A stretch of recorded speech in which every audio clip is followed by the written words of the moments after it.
received an unusual commission, and after careful consideration, we believe that... The Traveler would be the most suitable candidate, right? Indeed, as ever. I will spare the pleasantries then. May I ask if you two are available to help?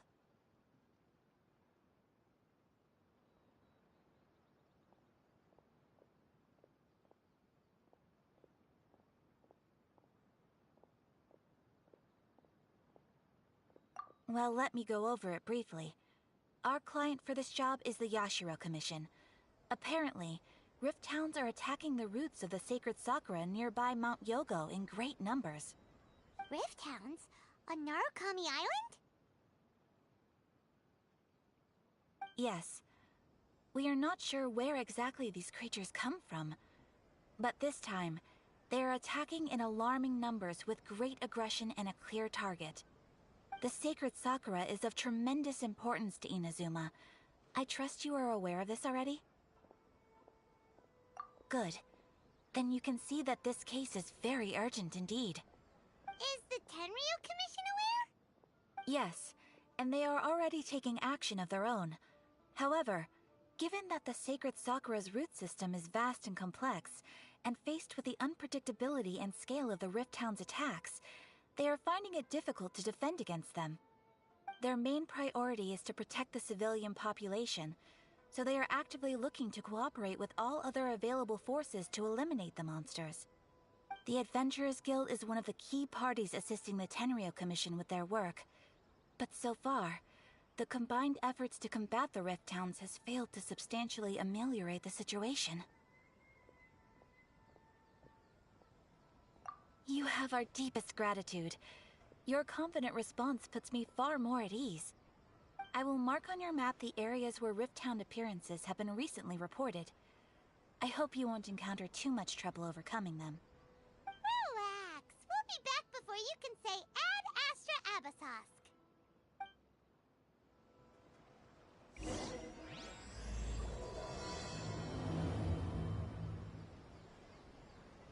The sacred Sakura's in danger again, huh?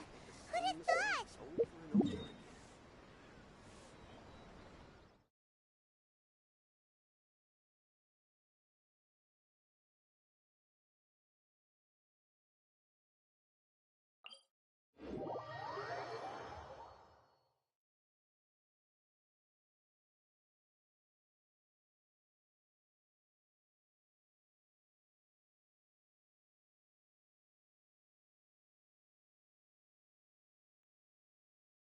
Keeping the sacred Sakura safe was Kazari's greatest wish, and now these mangy mutts are trying to destroy it! Time to teach him a lesson!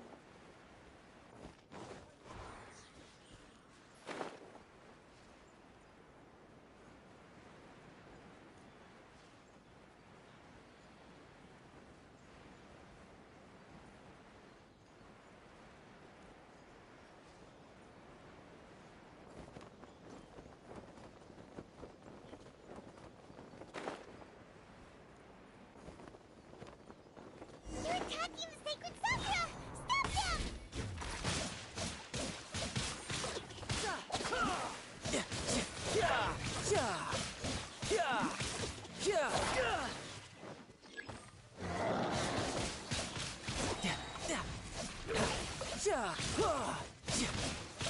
Brace yourself. This is gonna hurt.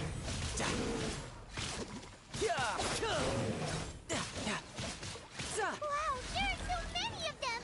No wonder the Tenryu Commission needed help! Come on, Traveler, you can take them!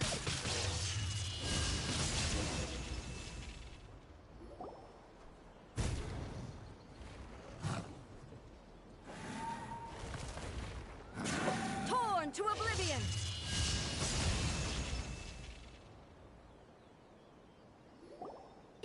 Shogun? Wait, no! Could also be A! Oh, it's you two. It has been a long time.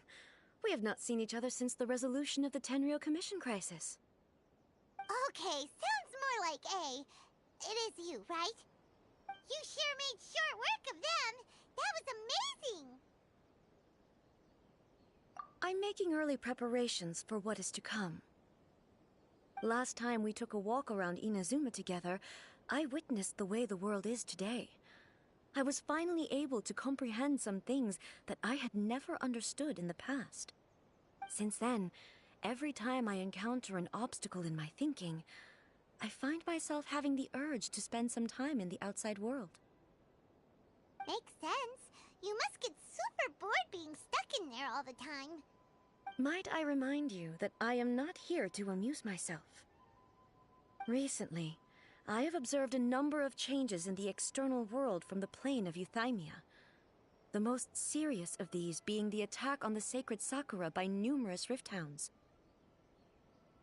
I considered this matter worthy of my attention, so I pursued them, and they led me here, where I happened to run into you.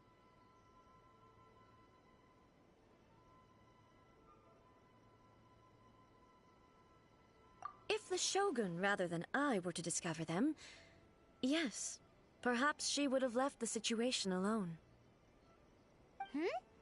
Why? Because she's just a puppet? Precisely. According to the rules I designed for her, matters of this nature are to be delegated to the Tri-Commission. But rift hounds attacking the sacred Sakura... It brings back bad memories of that terrible disaster. A disaster? Yes. 500 years ago, a great catastrophe befell Inazuma. Everything was engulfed in a pitch-black fog, and monsters ravaged the land. Countless lives were lost, and this homeland that the people had worked so hard to build barely escaped being obliterated entirely. The monsters committed many atrocities on Inazuman soil, and the Rift Hounds were always their advance guard.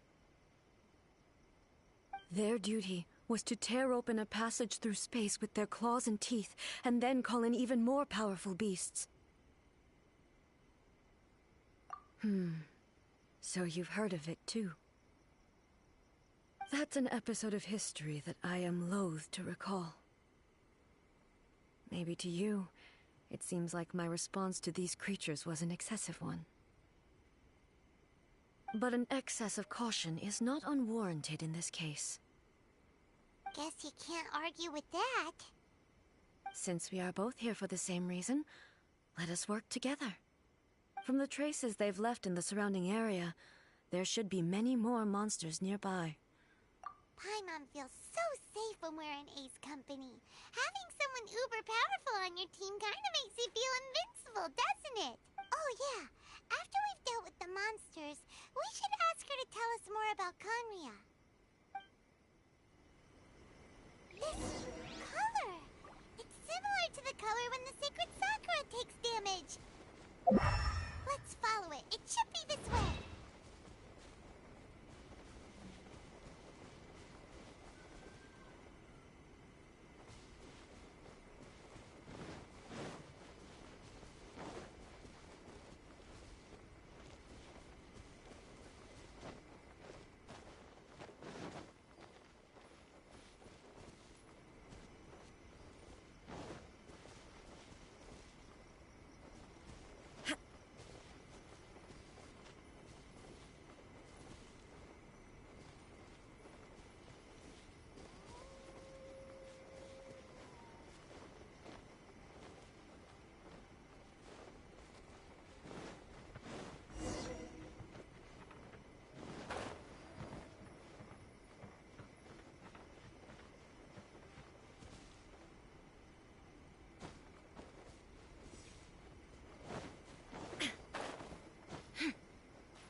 We are lucky. The damage is not too serious. The Yashiro Commission will be able to nurse the root system back to health. This stuff that's flowing out, is it sap or something? And how come it's glowing? Huh?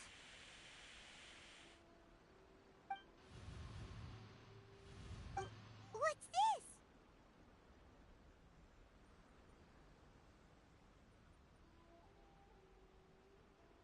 Could they be dead people? It wouldn't be the first time we'd seen ghosts on our journey. But why would they appear here? Let's search the area. Perhaps we will find out.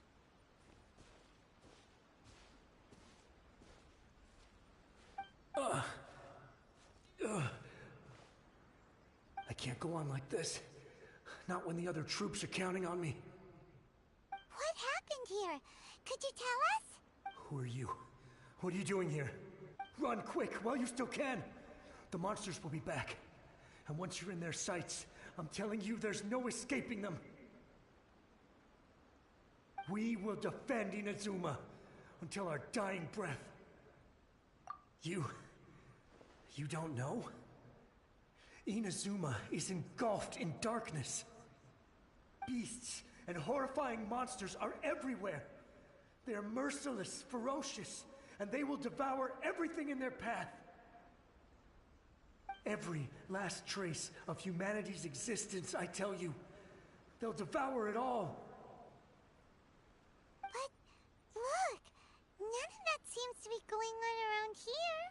Not right now, but they'll be back. Look, get out of here. Now! There's no time left. The almighty Shogun is gone. So is Kitsune Saigu. There is no one left to rely on but ourselves. I don't know how long we can hold out for. But if we abandon our hope, then we've got nothing left at all. Don't worry, I'm right here.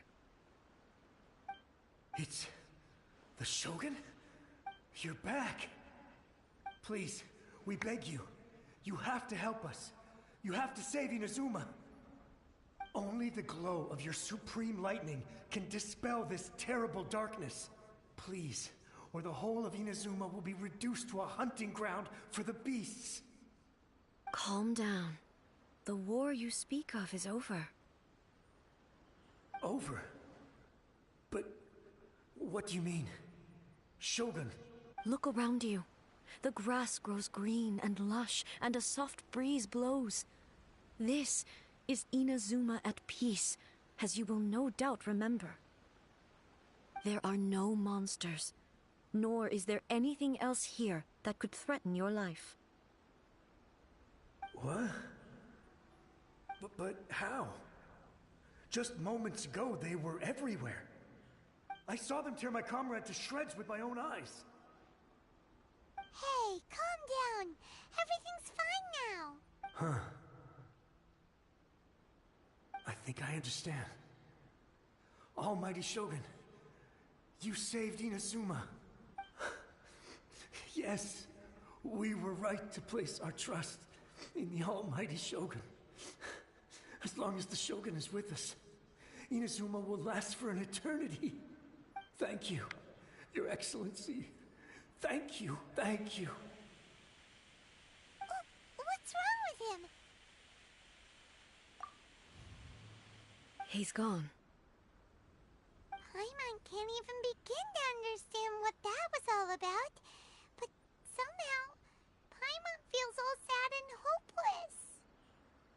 If I am not mistaken, what we just saw was a samurai's memory that was buried in the land. The sacred sakura can absorb and purify the filth in the ley lines. After the Rift Hounds attacked, some of this filth leaked out through the cracks in the trunk and formed a physical entity. An entity formed with strong filth would be highly aggressive. But when purified, it presents in the form of a memory. Purified filth quickly dissipates and will be absorbed by the ley lines shortly afterwards. In other words, it cannot exist for too long. So the memories of the ones that died are all appearing at this moment? Yes. That soldier was one of the many thousands who made the ultimate sacrifice. What he was describing just now was precisely the disaster that happened in Inazuma 500 years ago.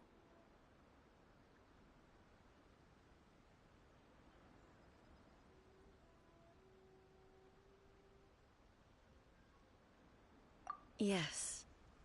Inazuma was facing many great crises at that time. Some were local in origin, while others came from the now fallen kingdom of Kanria. The disaster in Inazuma caused me great concern. I felt that I had to step in before it was too late, otherwise it would spread to all of Teyvat.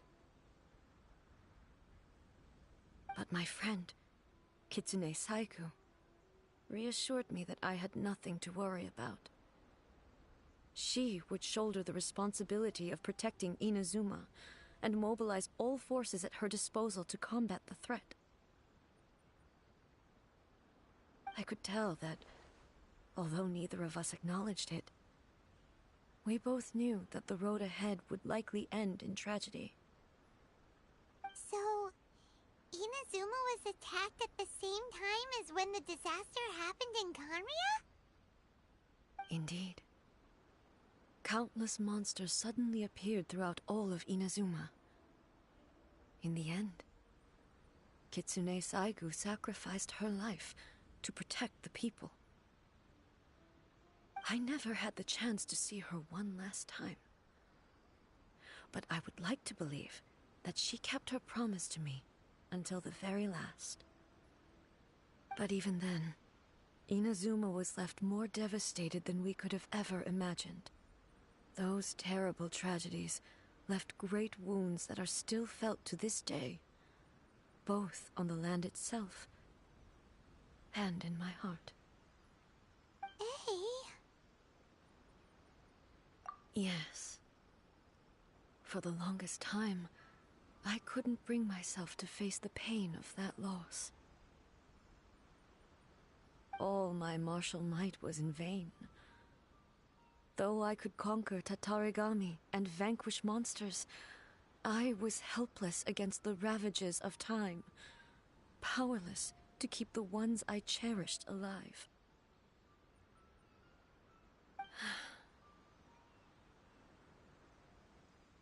But after my clash with human ambition, I thought long and hard.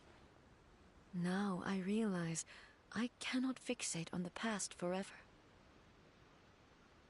When I traveled around Inazuma with you, I caught a glimpse of how the nation has progressed over the centuries. A glimpse of human potential. Everything far exceeded my expectations. Moving forward inevitably invites further loss, but also new encounters. Just think of that soldier. Despite all the losses he had experienced, he still chose to keep fighting for the sake of moving forward. All those who sacrificed themselves back then gave their lives fighting for a future. But perhaps the future they were hoping for is not the eternity that I once strove for.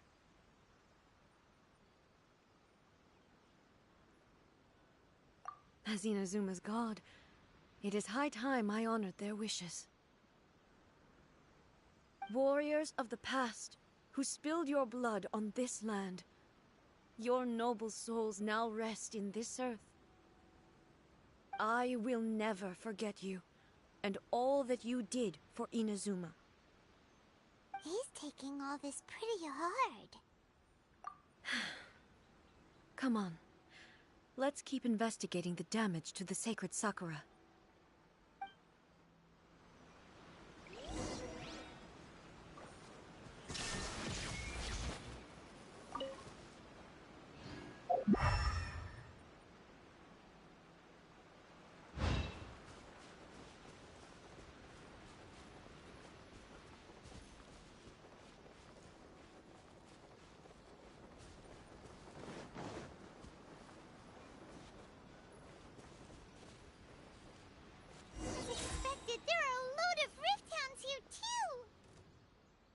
Leave them to me. There is no escape! Torn to oblivion!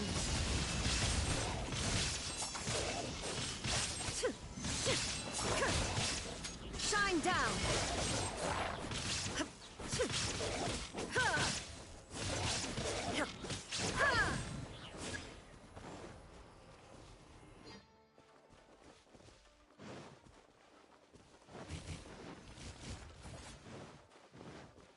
There is no escape!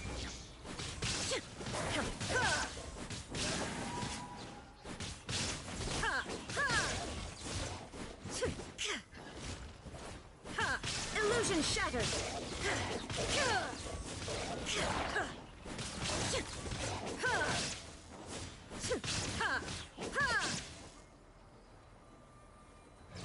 A touch of frost.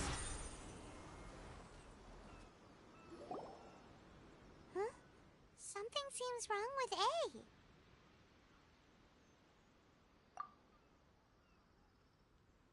Why would you ask that? Well, usually you'd pull out your sword and swish!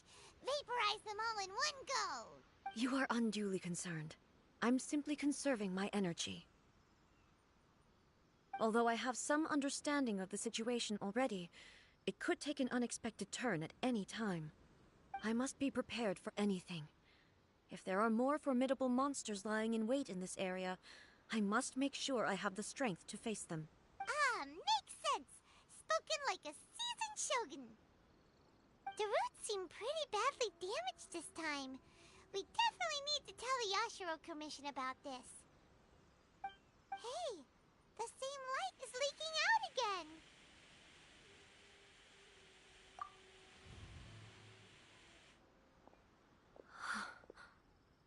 Furuyama? Is that you? Almighty Shogun, what brings you back so soon? I thought you were off fighting a battle in a distant land. Fighting a battle in a distant land? Sounds like this guy's talking about 500 years ago, too. Allow me to introduce Furuyama. He is a tea master and a member of my retinue. Though blind, Furuyama is unparalleled in his ability to... He brews some of the very finest tea in all of Inazuma. Your Excellency, you shower me with praise undeserved. I have simply had the good fortune to be in Your Excellency's presence long enough to become acquainted with all the skills that are required of me. It sounds like the Almighty Shogun has brought a guest.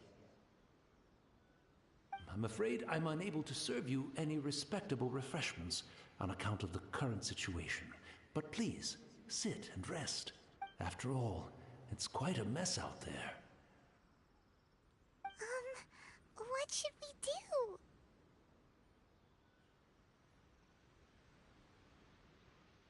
Oh, yeah. Sheesh. There's monsters everywhere out there. It's pitch black and loads of people have been injured. I see. So, they have fought their way this far already. Most of the residents in this neighborhood have already escaped. They wanted to take me with them, but it seemed rather pointless to me. So, I decided to stay. And now the Almighty Shogun is here, I have even less reason to run away. Imagine if this was something that even the Almighty Shogun was powerless to resolve. Where could I possibly run to then? People flee out of a desire to live on, and the desire to live on stems from a feeling of having unfinished business in life. But me, I have no such thoughts, and I have no regrets. The Almighty Shogun often speaks to me about her dreams over tea. Just listening to her stories, I've been blind for many years, but her vivid descriptions took me on a splendid journey to all the most beautiful places in Inazuma. Over time, I've come to understand her mindset. Quite the romantic at heart, a true dreamer. One thing she always says is, good things don't last forever. Everything changes, fades, disappears completely over the passage of time. And so, people must make the most of the life they have, seize the chance to enjoy it while it lasts, and have no regrets in the end.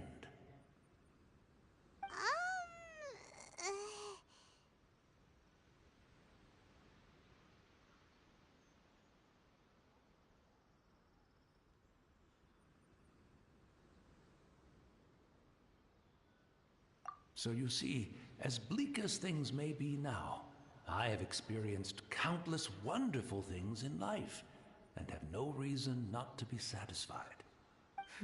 Perhaps you are right.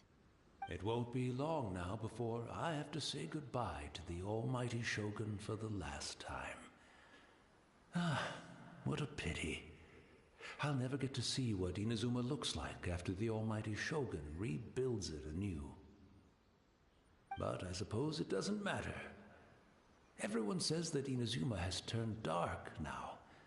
But to me, it went dark a long time ago. Once this catastrophe is over, life is sure to spring forth anew. But even if I survived until then, I'd probably be a hopelessly befuddled old so-and-so by then.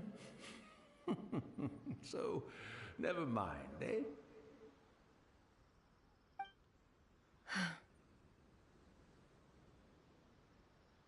Oh, goodness me. Speaking of befuddled, look at me rambling away to my heart's content and forgetting to serve the tea. The almighty Shogun comes to visit and I don't have the tea ready. A truly egregious loss of decorum. One moment, I'll just... Where in the world is the tea set? I hope the others didn't smash it to smithereens in their hasty departure. Can't see a tea set anywhere around here. Really? But it's always been right by my side. Goodness gracious, what a fool I'm making of myself. I couldn't possibly have my guests fetch it themselves. That would be most discourteous indeed. Don't worry about it. Take a rest. We'll be back right away. Almighty Shogun, you're not going too, are you? No, no, no. Your humble servant implores you, not with the war raging outside. This place is... complicated. It's quite unlike the tea house in your memories. Leave it to us. But... well, okay. I never thought I'd see the day that I need the almighty Shogun to personally collect my tea set for me. I can't decide whether it's a final regret or a final stroke of good fortune. Where should we go to find a tea set? Having a cup of tea isn't exactly the most urgent thing to do right now. But at the same time, this lovely old man...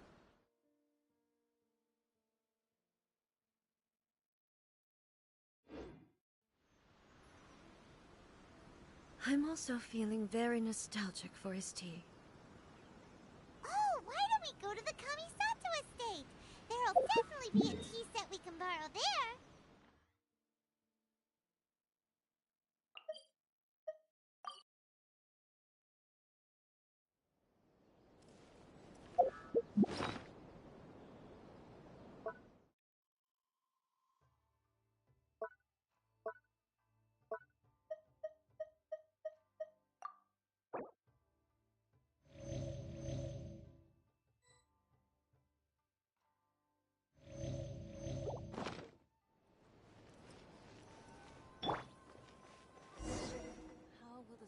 Decree effect that. It's the Traveler!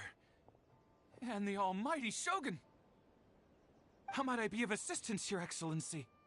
I wish to borrow a tea set from the Yashiro Commission. Oh, sure. I'll fetch that for you right away. Please step into the courtyard and have a rest, almighty Shogun. Oh, and I'll inform my lord about your visit immediately. Ah, and the tea set. I'll bring that here as soon as it's ready. Be at ease. I'm not here to see Commissioner Kamisato. Actually, I'd prefer to spend this time chatting with the Traveler. Please, Fetch the tea set at your convenience. No. I am your humble servant. I daren't think of my own convenience when the almighty Shogun graces me with her presence. I'll deal with it right away. Well, it's not often we have the chance to chat. I'm sure you must have a lot of questions. Right. Paimon wanted to ask that too. The almighty Shogun that he described didn't sound anything like you at all.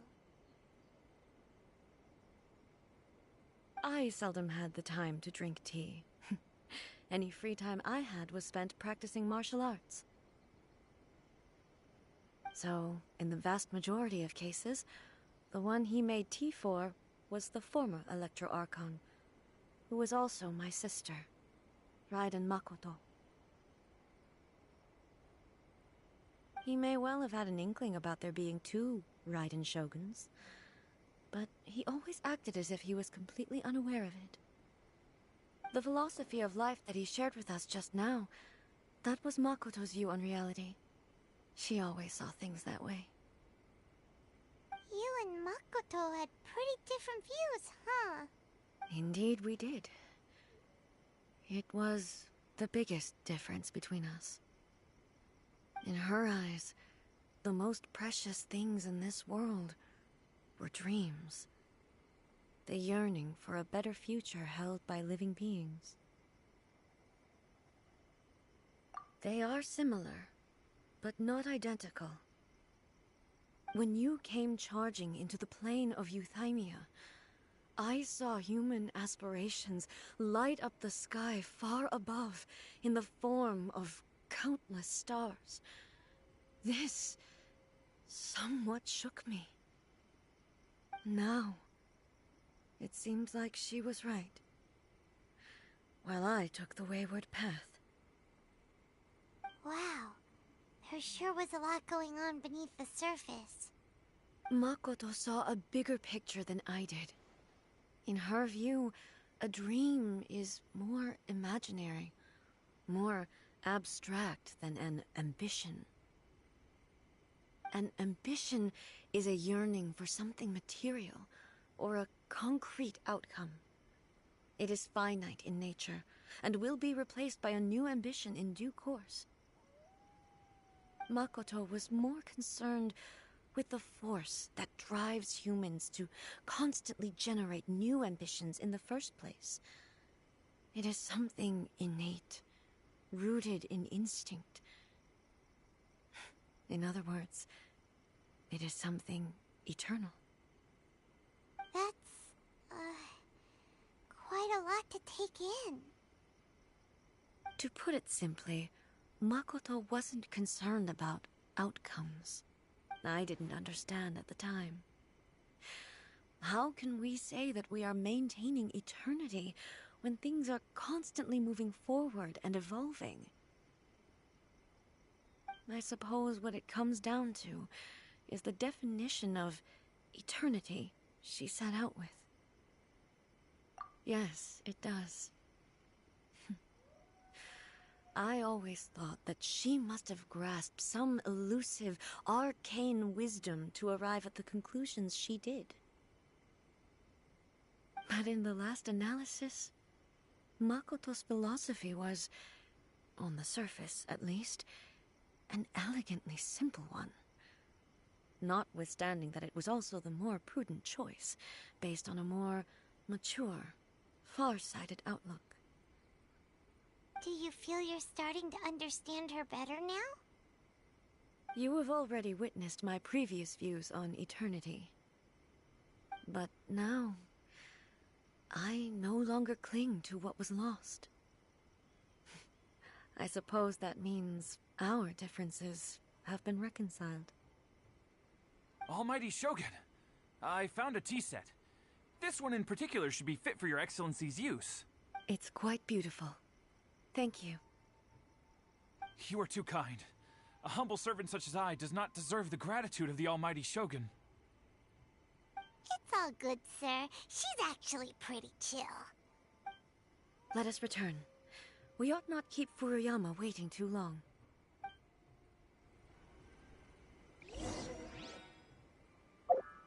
How will the Sakoku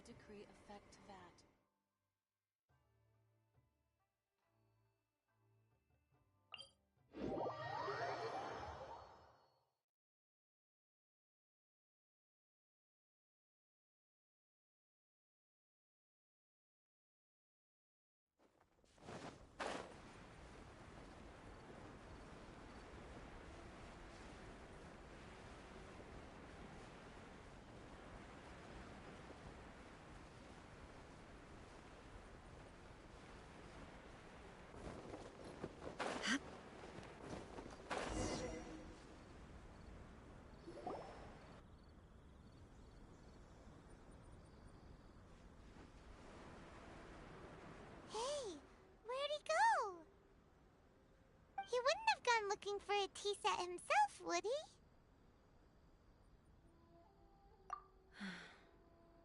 Or perhaps the ley lines did not have the power to sustain him for very long, as was the case with the memory we saw earlier. So we won't get to drink his tea? We didn't even have a chance to say goodbye. The information held in the ley lines is complex and disorderly. The fact that we were able to meet him to begin with was a miracle of fate.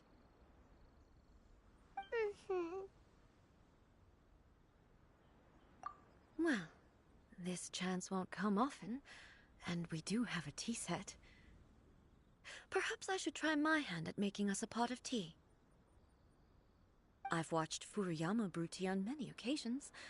I doubt I should have any major problems doing it myself. The tea is ready. Please give it a try. So many thoughts were racing through my head as I was brewing it. I'm not sure how to explain it.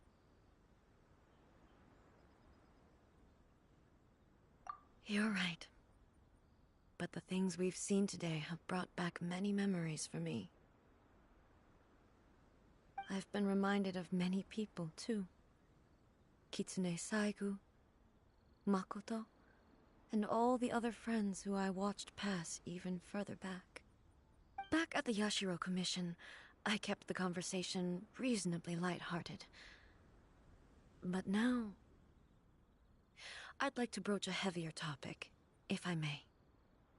The events of 500 years ago not only robbed me of my friend, Kitsune Saigu,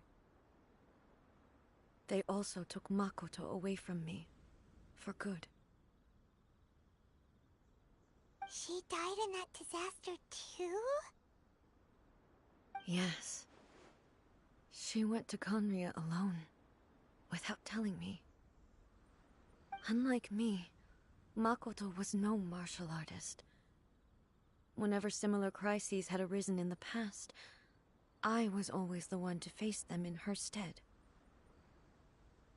But this time, the circumstances were so grave that Makoto had no choice but to leave me behind. Or perhaps it was more that she went ahead of me, put herself in front of me, so that I would remain hidden. In any case, by the time I realized what was happening, yes, it was too late. I arrived only in time to hear her dying breath. She had already lapsed into unconsciousness by that point, so all I could do was enter into her mind. As far as you're concerned, it would be somewhere similar to the plane of Euthymia. It was there that we bid each other a final farewell. I cried bitterly. Even in those final moments, I couldn't understand her actions. Why did she go to Conria first, and not I? Why did she keep me in the dark about it? Was it to shield me? It was there and then that I resolved to pursue eternity. As a testament to that decision, I saved her realm of consciousness just before it collapsed completely, and brought it back to Inazuma. That's quite a story. When I returned to Inazuma, I was shocked to find that a great sakura tree had appeared on Mount Yogo. The tree that you know as the sacred sakura.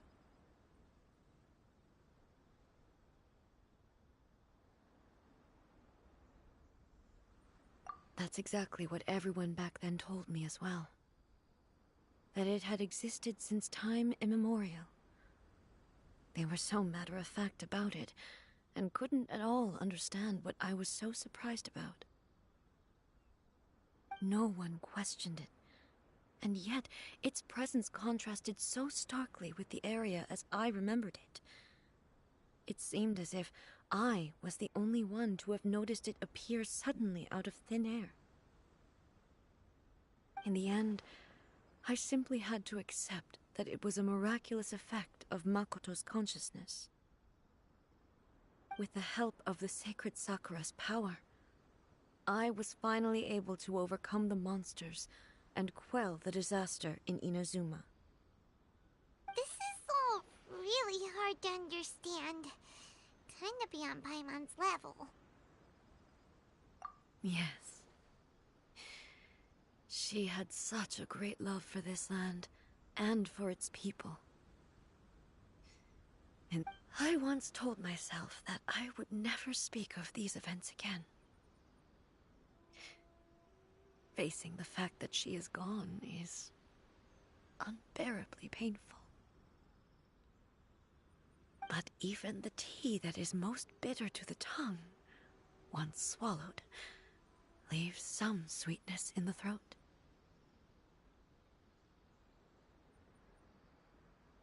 And it's time I came to terms with it all.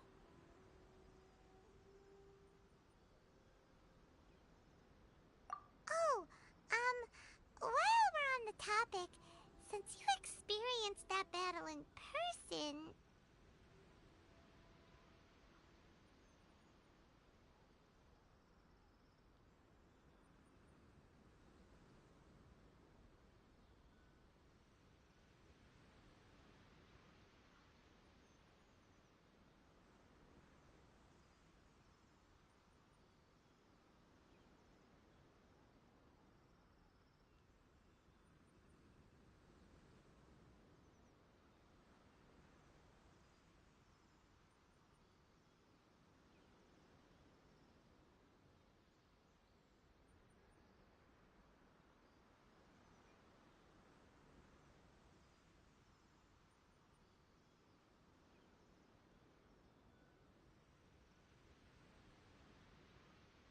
Brother?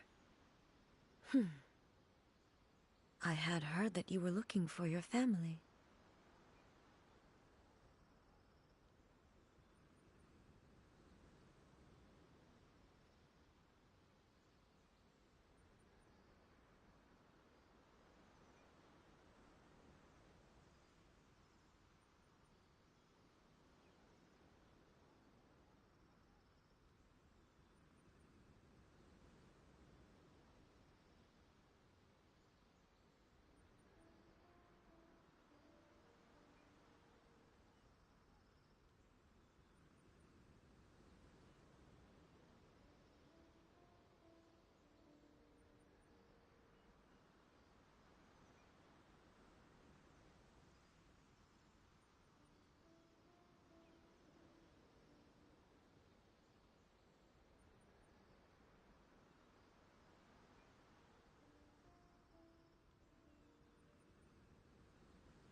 You mean to say that he was somehow involved in the Kanria disaster? Based on what we've learned so far, it seems so, yeah.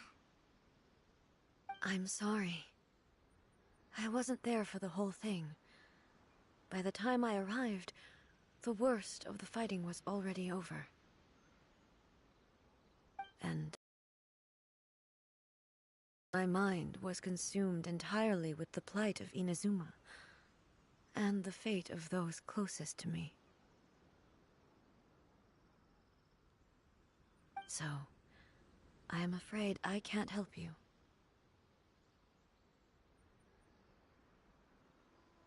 Oh, well, that's a shame. But it can't be helped, I guess. Boy, both of you have experienced great tragedy.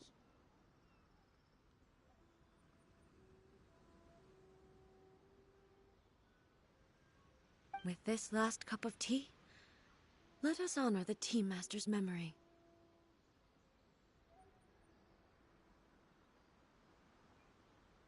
Thank you, Destiny, for giving us the chance to meet again.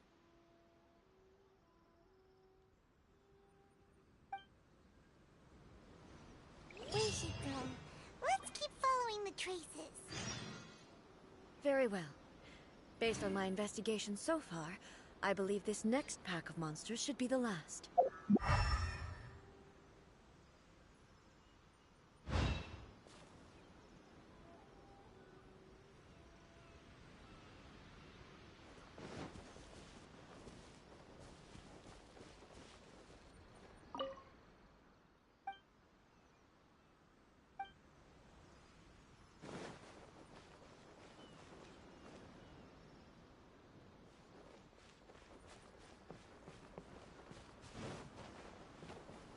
Shine down!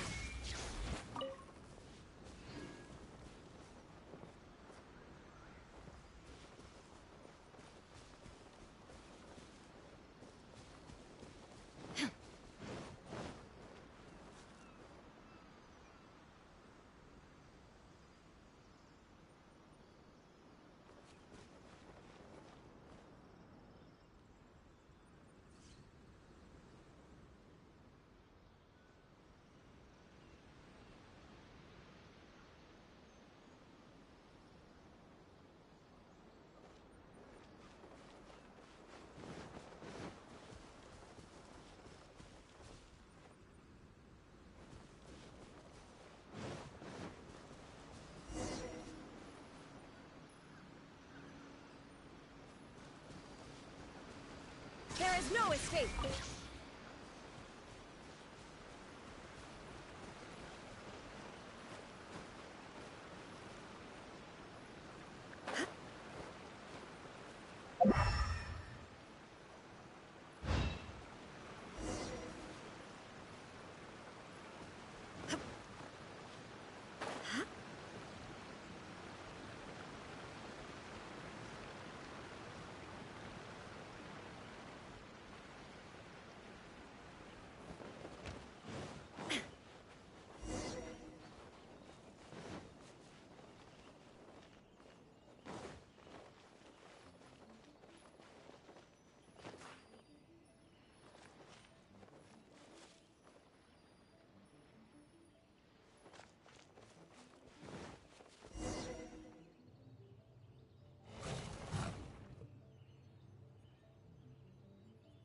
Once again, please leave them to me. Hey! Are you sure you're alright? You're scaring us! Fear not. Fighting is what I do best.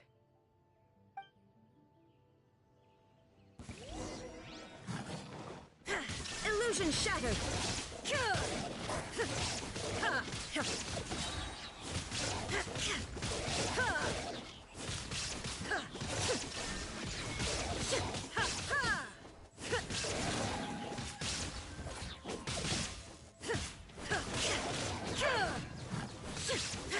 Shine down!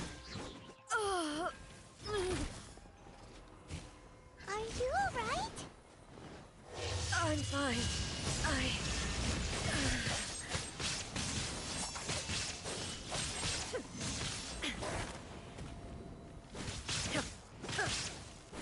Shine down!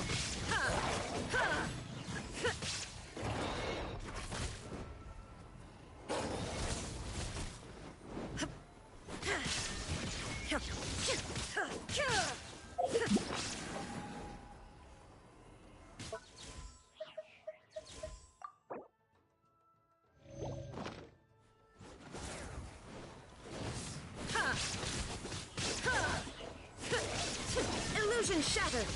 Ha! Ha!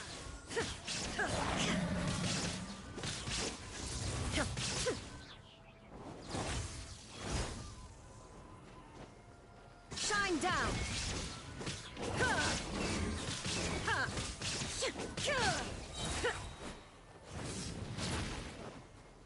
Inazuma shines eternal!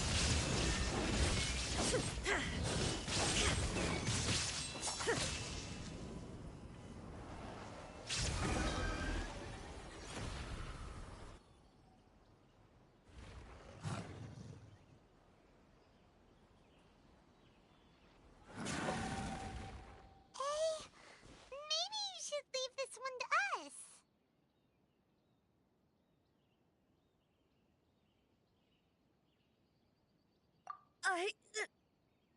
My apologies. Don't worry about it. Just take a breather and get your strength back. We'll deal with the monsters. Look, that's the same light again.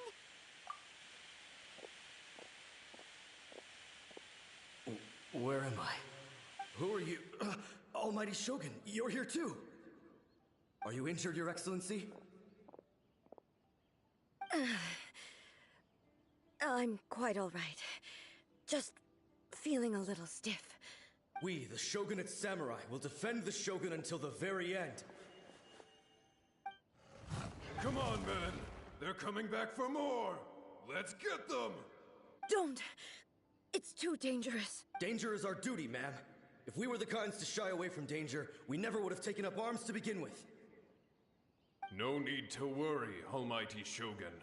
When the situation looks bleak, we will draw on the power granted to us by the gods. Is that a vision? It certainly is. I know the gods are omnipotent, and their willingness to grant their power to humans means they have high expectations for us. If the Almighty Shogun is in trouble, now of all times is the moment for us to honor that. So that's how samurai of that era understood visions, huh?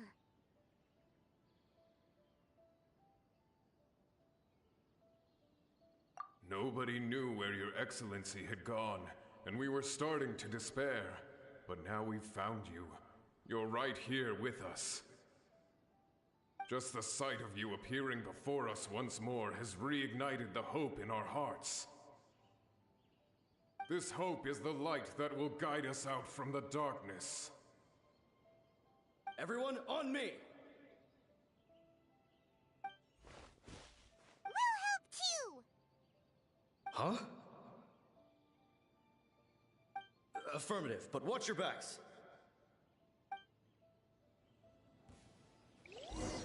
Protect the Almighty Shogun! Right! I will have order. Crumble! Ha! Ta! Ja! Ja! Ja! Ja! Ja! No time to lose. Ja! Ja! Shouldn't let your guard down.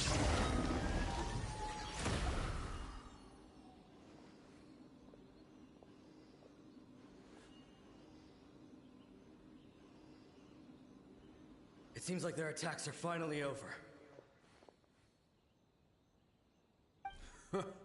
I've never fought so fiercely before. Thank you all. Are you okay? Maybe you should keep resting. I'm fine.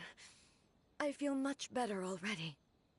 You fought phenomenally. It was truly awe-inspiring. The monsters will definitely come back. And when they do, it'll be more than a few Rift Hounds this time. Quickly, escort Her Excellency back to Inazuma City, and regroup with the General's forces as soon as possible. When everyone sees the Almighty Shogun safely returning, their spirits will be lifted. Well, what are you guys gonna do? We will stay here and guard against the monsters' advance.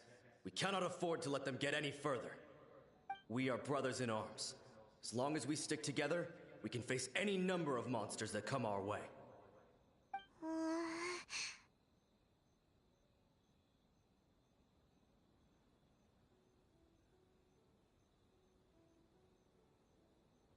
Just leave it to us. Fighting is what we do best. But the almighty Shogun is the only one of us with the power to change the present state of affairs. Only Her Excellency can turn back the tide of despair and lead us onward into the future. No matter what kind of threat faces Inazuma, we will always place our faith in the almighty Shogun. Oh.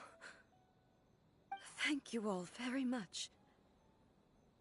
I promise you that I will create a bright future for Inazuma. I should not have left it this late to make this promise. But from this moment forth, know that I shall be true to my word. Don't worry, Your Excellency. We will never doubt your word as long as we live. With you leading us, we will claim back everything that Inazuma has lost. Glory to the Shogun!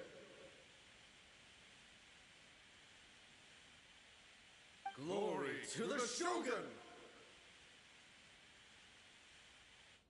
They're gone. It was both. The people's sacrifice has always caused me immense pain.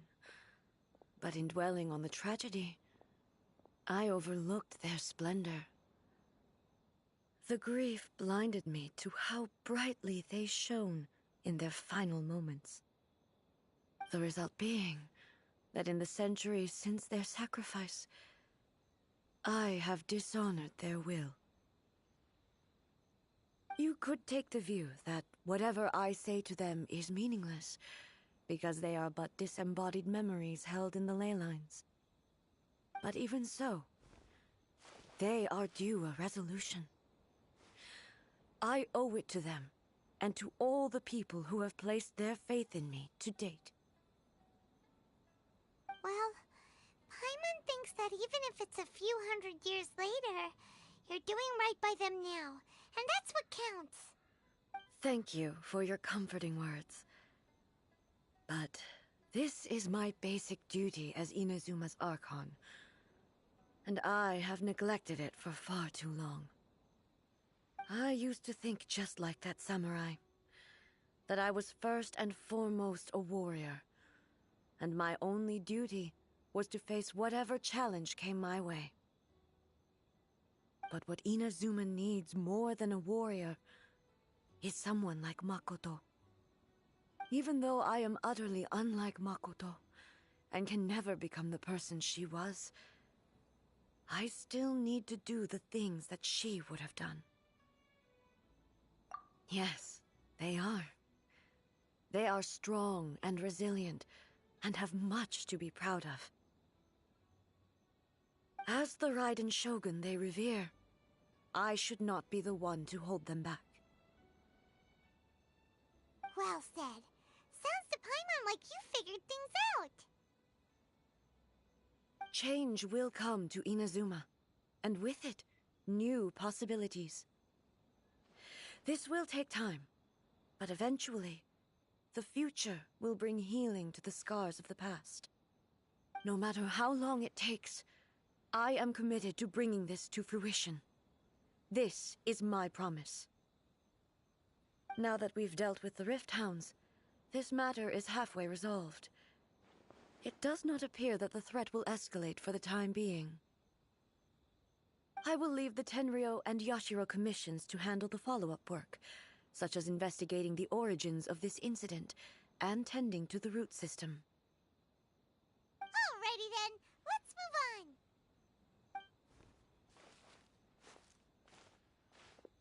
It looks calm on the outside, but Paimon bets her emotions must be all over the place right now, huh?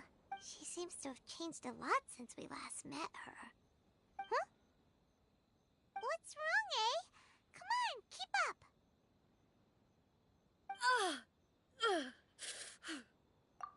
What's going on? Are you feeling unwell again? My body... I can't move it. It looks like the situation is more serious than I thought.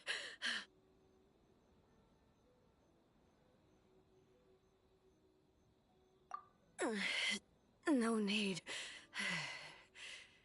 She is calling me. The time has come. Can you help me walk?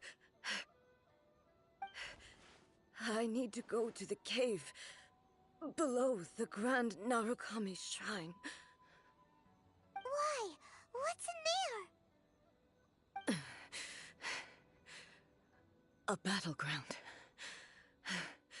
One where I shall sever ties with the past and take the first steps into the future.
Yep.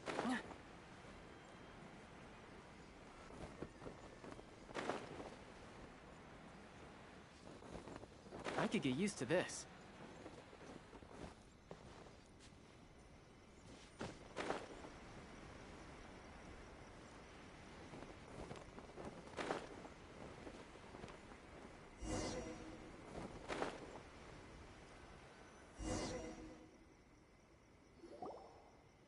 We're finally here. The entrance should be nearby.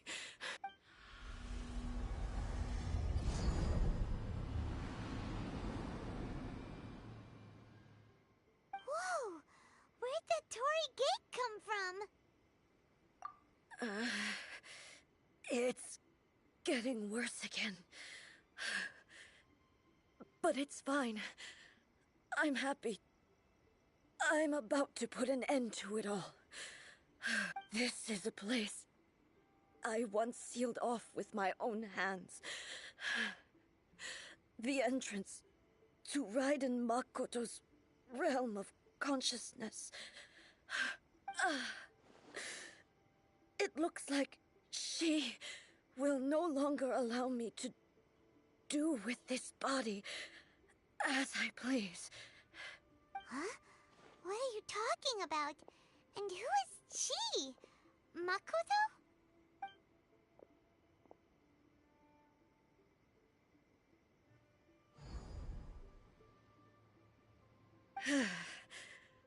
Follow me.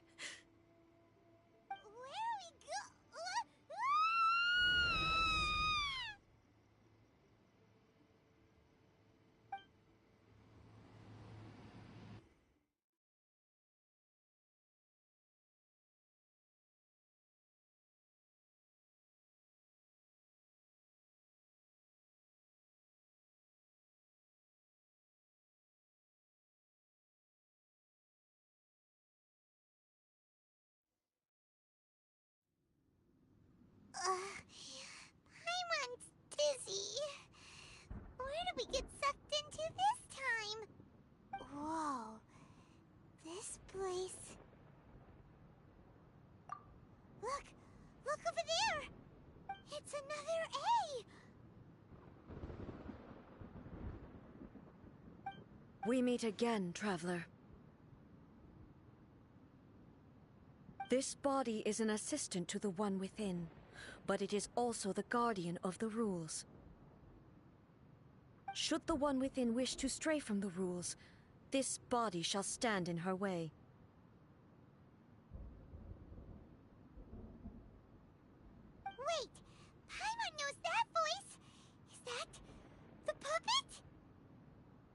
You have wandered the realm in my body, and you appear to have grasped the true essence of eternity. You believe your present self has greater certainty than your former self. Thus, you believe your present self is correct, don't you? But have you really been enlightened with new ideas? Or have you been degraded by irreversible erosion? I'm here to show you my answer. We are both warriors, and the dialogue we must now have shall be conducted by the blade alone. Wait! The atmosphere in here just took a turn for the worse! Are you alright now? The discomfort I was experiencing earlier was caused by the Shogun rejecting my continued use of her body. As she indicates, once I started entertaining the idea of change, I became hostile in her eyes. But inside a realm of consciousness, I exist independently of her. She cannot affect me in this way. Though she is a puppet, the Shogun has her own consciousness too. When necessary, she appears here to confront me. Paimon gets that everyone has their internal battles and stuff, but not like this! It's a bit extreme! Hey, showdown with the Shogun? Never thought we'd see that day! The rules I set for the Shogun are... No. The Shogun herself is the manifestation of my past ideals. The very foundation stone of eternity. It shall not be easily swayed. I would not try to change her if it wasn't necessary. Isn't there any other way? Can't you talk it through or something? But they both just want the best for Inazuma. My form is a symbol of supreme majesty, in which has been vested power over all the realm. It is the cohesive embodiment of all that constitutes the Raiden Shogun. It inherits Ei's pain, the pain of inevitable loss that comes as she moves forward. So too does it inherit her determination to reach eternity. Every action undertaken is for the sake of resisting erosion. Determination, courage, love, hatred, all of these will be degraded and distorted by the incessant flow of time. Only rules shall remain constant for eternity. Those were my thoughts when I created you. Now, they are towering obstacles that I have no choice but to overcome.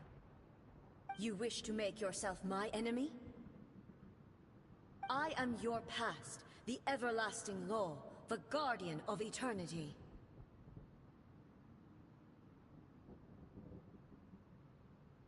And I am she who promised a dream to her subjects. Raiden A. In the end, even the proud and mighty Oni Maiden was cut down in disgrace. Though your blade has been cleansed of her blood and filth, never shall it shine as brightly as it once did.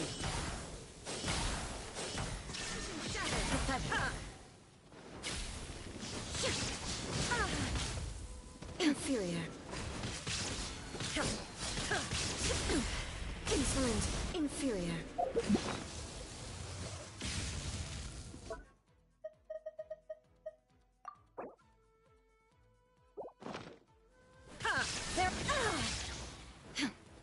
Now you shall perish!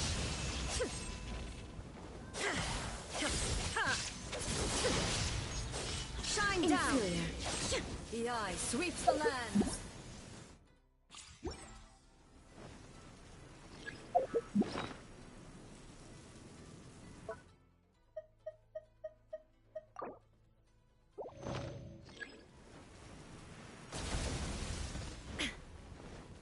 Inferior. There is no escape!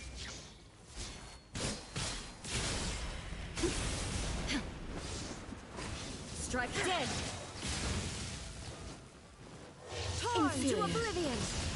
Illusion shatters on the land of eternity.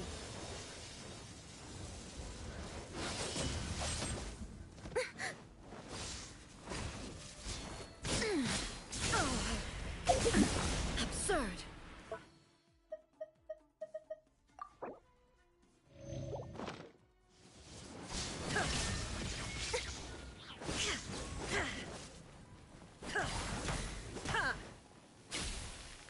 Evasion is futile.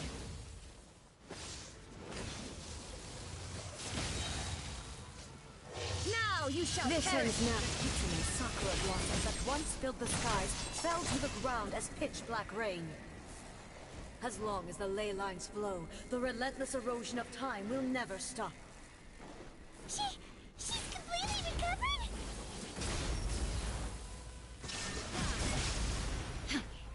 This world, a fleeting shadow.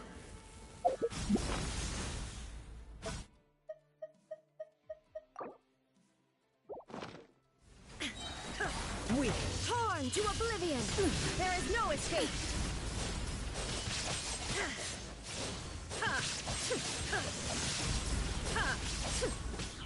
Your verdict is decided. Pathetic, weak, pathetic. Illusions are but distractions. Now you shall perish.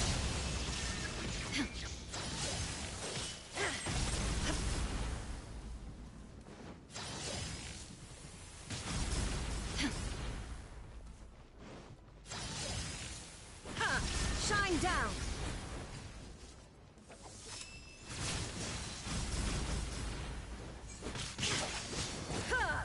Weak. Illusion shattered.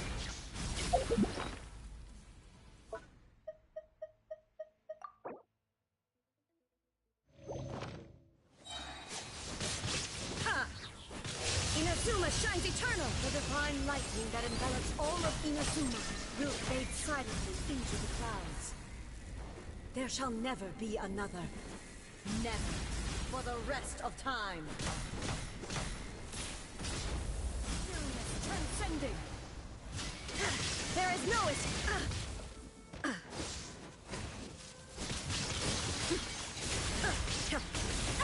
Inferior. Torn to oblivion. Shine down. Pathetic. Inferior. The eye sweeps the lands.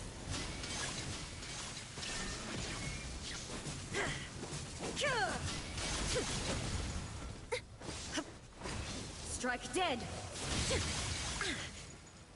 Illusion shattered.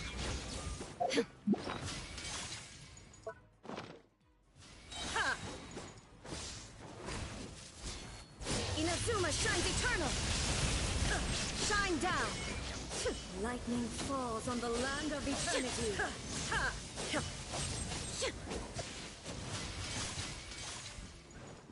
There is no escape. Weak.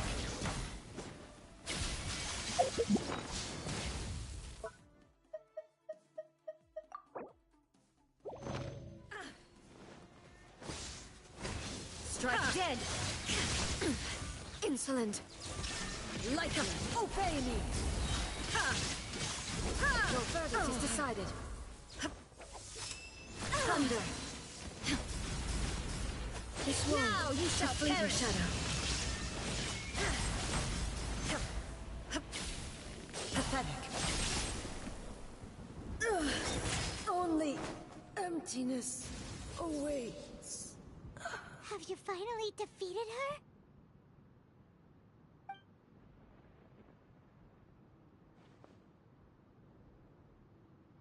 It appears your martial prowess has not dulled. But how long can your will remain strong? How the heck? In this realm of consciousness, her existence is tenacious indeed. She was built to resist erosion. Her will is stronger than any other living being's, including you and me. Then, does that mean this is gonna be a never-ending battle? Maybe. But I have to prove to her that my present will is no product of erosion. The future I shall forge will be a grand undertaking. One that will be resistant to erosion. If I don't do this, the Shogun's rules can never change, and Inazuma can never move forward. This is my duty. No matter how long this battle may last, months, years, centuries, and no matter how many times we must fight, I will defeat her. 500 years ago, humanity proved their strength in battle. Here in the present, they rely on their ambition to challenge wayward practices, tear them out like the diseased wood of an old sakura tree, so that new, healthy branches might spring to life in their place. It is about time that I learned to trust them.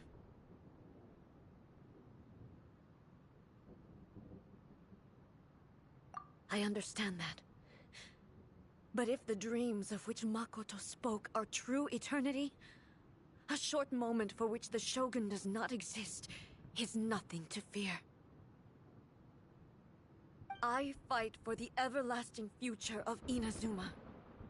However long the battle may last, it is but a drop in the ocean of eternity. I vow to the subjects of Inazuma that I shall one day return. This is my oath. Please, be my witness. During my absence, I place everything in Miko's hands. But this means that... Pass on my words.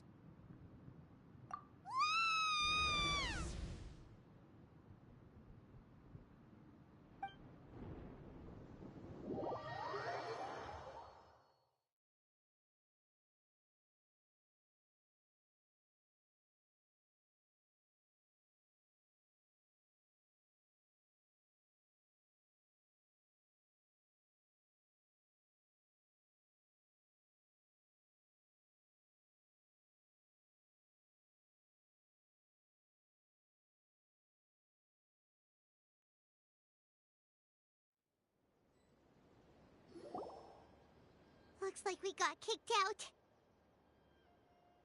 Oh, what do we do? Are we really just gonna leave A and the Shogun to keep on duking it out in there forever? She was making sense, and maybe this is the only way to change the Shogun's rules, but still... Right? Also, A can be pretty stubborn at times, and has a history of rushing into difficult situations. What if she gets too obsessed with winning, and she forgets why she's there in the first place? It could happen.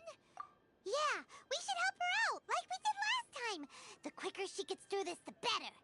Is there any way we can cut down how long she needs to spend in there? Or, you know, help her win the fight? Well, whatever. We can't let anything bad happen to A while she's in there. Oh, but we also can't get in there anymore. Okay, well, first things first. We gotta find a way back in. Oh, come on, brain juice. Don't feel Paimon now. Okay, maybe if we both ram into it at the same time really, really hard. Oh, you're right. Paimon nearly forgot about her. Who knows if she really understands these consciousness realm plane thingies more than we do, but there's no one else we can turn to. All right, up the mountain we go.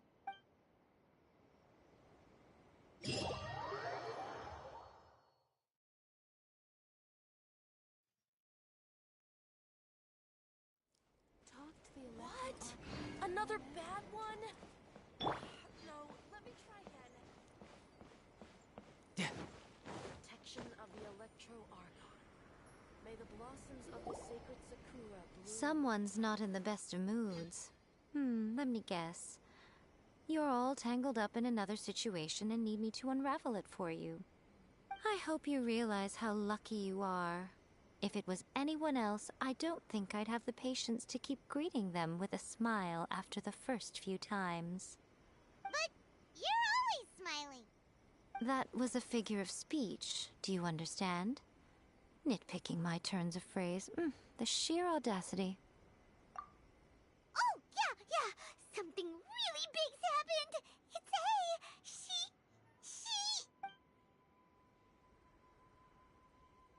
Oh, okay, I see.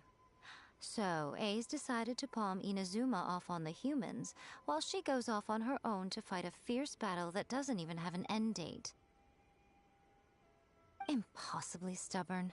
Jumps straight to the most extreme course of action imaginable, presumes her sheer will can see her through, despite a near impossible goal that requires nothing short of the very peak of her abilities. Yes, that sounds like A all right. You know as well as I do that she's always been like this. Why start fretting about it now?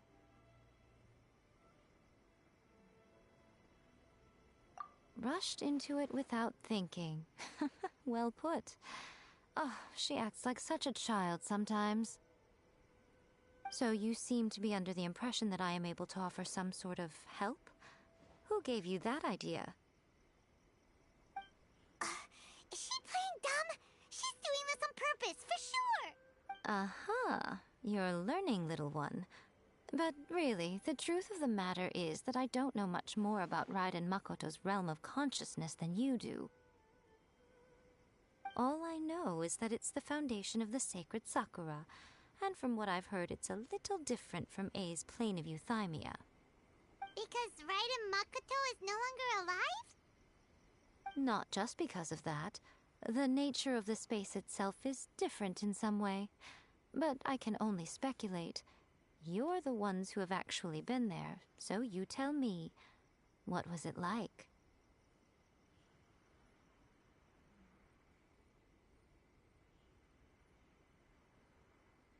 Anyway, we needn't worry about the details too much. It'll just be a little difficult to explain things later on, that's all. First things first. Follow me to the entrance.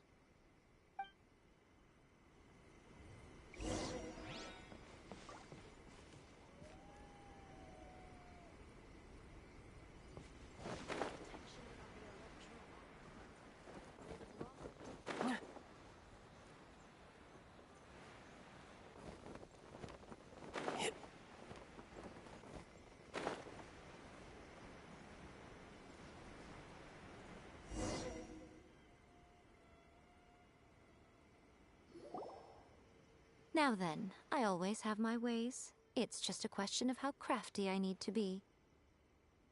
To the outsider, the realm of consciousness is a very abstract concept.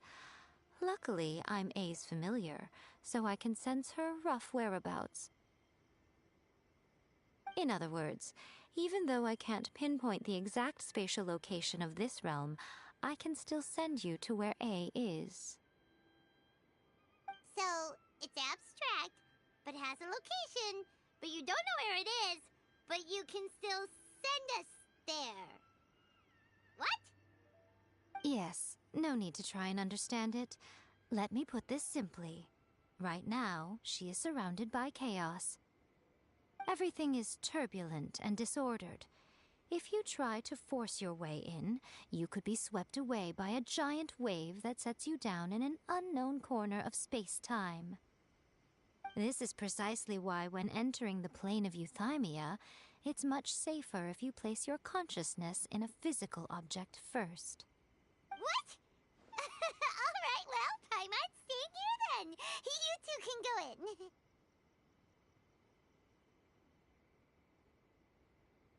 Suit yourself. Worst case scenario, all we stand to lose is A. So what's the big deal?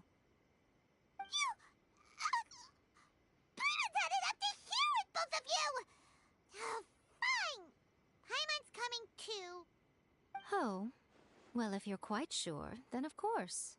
Now, I shall send you on your way.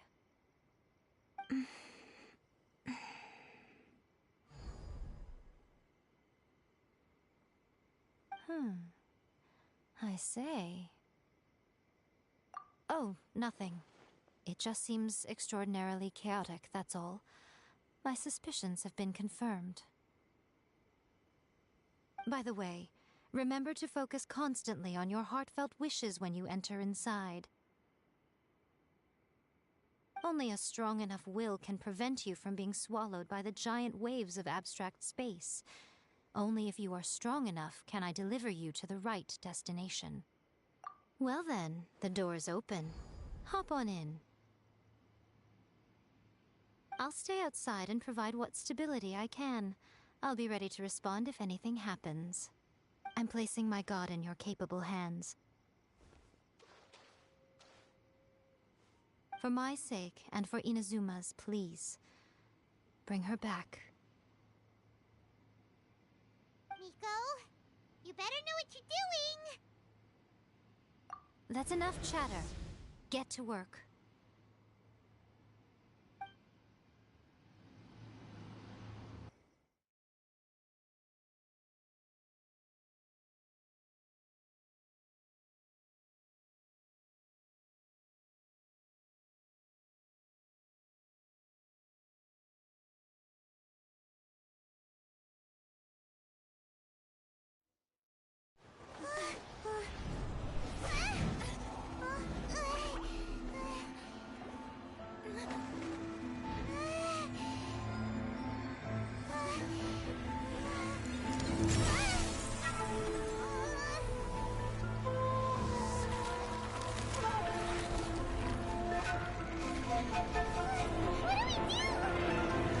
Remember to focus constantly on your heartfelt wishes when you enter inside. Only if you are strong enough can I deliver you to the right destination.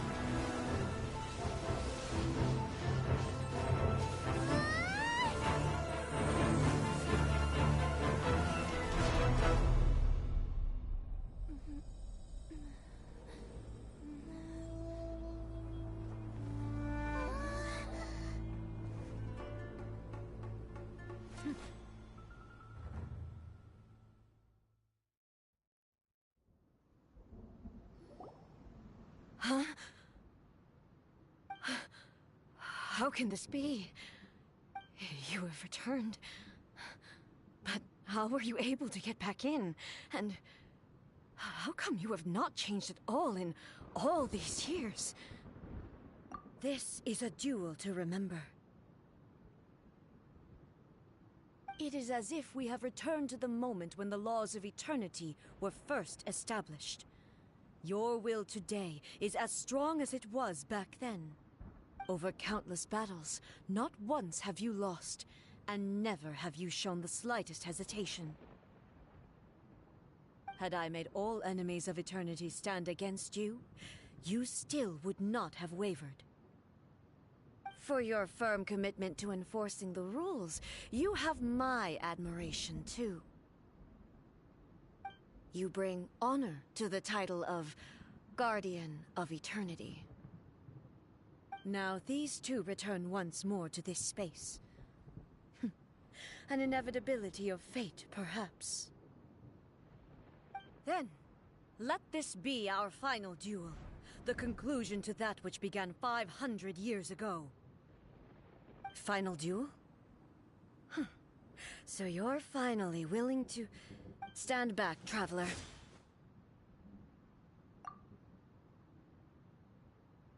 I'm going to be the start of something new. The time our duels took to fight was long enough to witness the rise and fall of nations. The energy they consume, great enough to vaporize the oceans and turn day into night. And the will they demanded, sufficient to penetrate minds and...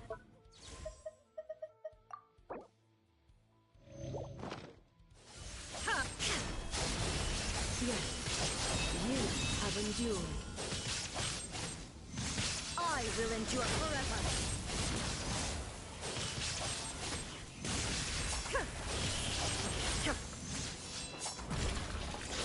Witness the final calamity! There is no escape!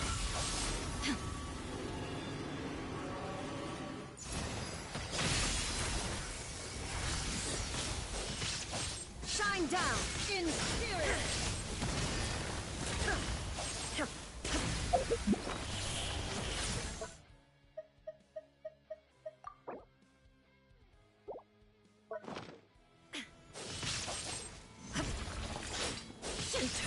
no escape! In my hand!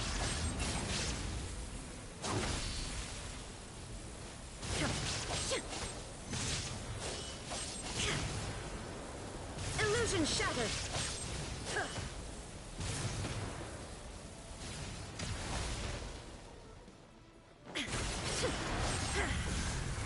Perish!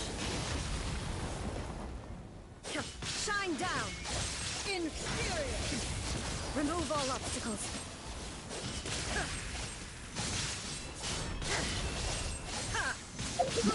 Follows my blade.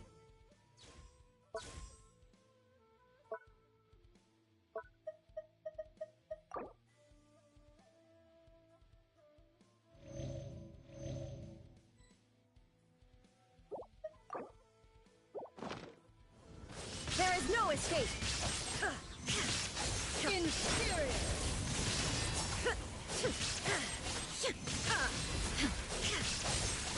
Illusion shattered. Purge all obstacles.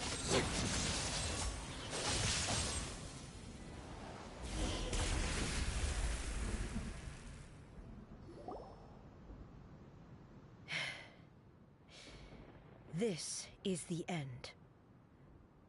You have won. I believed you were incapable of transcending the past. But it seems my belief was baseless, and I underestimated your spirit.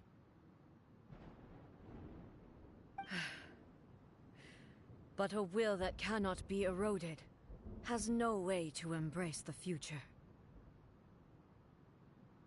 You need not worry about the future, and you aren't alone. I know your power more than anyone else. Had I relied upon my strength alone, I would have lost this duel for sure. Yet, my reason for fighting redefined my martial prowess and redrew my limits. I now carry the gaze of the myriad of expectant eyes that look to the light in the heavens. And whenever I think of this, I feel something stirring within Muso Ishin. The blade that I inherited from Makoto seems to be trying to guide me, to encourage me. I noticed it also. Just now in the heat of battle, it seemed to unleash a new and unfamiliar power. This power is beyond the limits of my understanding. This blade belonged to Makoto. Perhaps it can only respond to me with its full power when I truly understand and believe in her. When I clasped Muso Ishin in my hands, I had the feeling that she was by my side once again. It was at once a familiar feeling and a strange one. Makoto barely wielded a blade in her life, and yet her blade brings me closer to her. You have my approval. Your present will is not the product of erosion. I shall no longer stop you from attempting to modify the rules. From this day forth, this body will remain your assistant. I won't design any more rules that can never be changed. You used to represent my past, but from today onward, you are me. Makoto never saw me as a fearless weapon. Likewise, I should not regard you as a mere tool. You truly have changed. I suppose this is what humans call growth. I understand. I shall become your shadow, just as you were once Makoto's shadow. The duties I perform will not change. But as a warrior, I look forward to the chance to fight like this again in the future. Do you say this because you have not yet reconciled yourself with your defeat?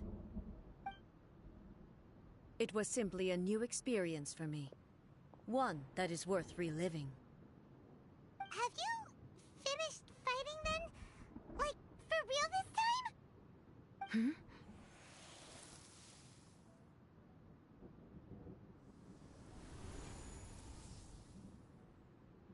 Hello, A. And greetings, those who have come to bear witness. I am Raiden Makoto, the previous Electro Archon, who failed in my duties and left you all to pick up the pieces. Makoto? I'm so happy. You've come so far. I always knew you would make it here in the end. I left a faint fragment of my will in Muso Ishin, so that in the moment that you unleashed its full power, I too would be released. A convoluted way to reach you, but... well, you held such deeply entrenched views at the time that you wouldn't have listened to a word I said. There was no time to wait for you to have a change of heart. Please forgive me. All I could do was find some way to wait until you came to me. But... you never mentioned this to me.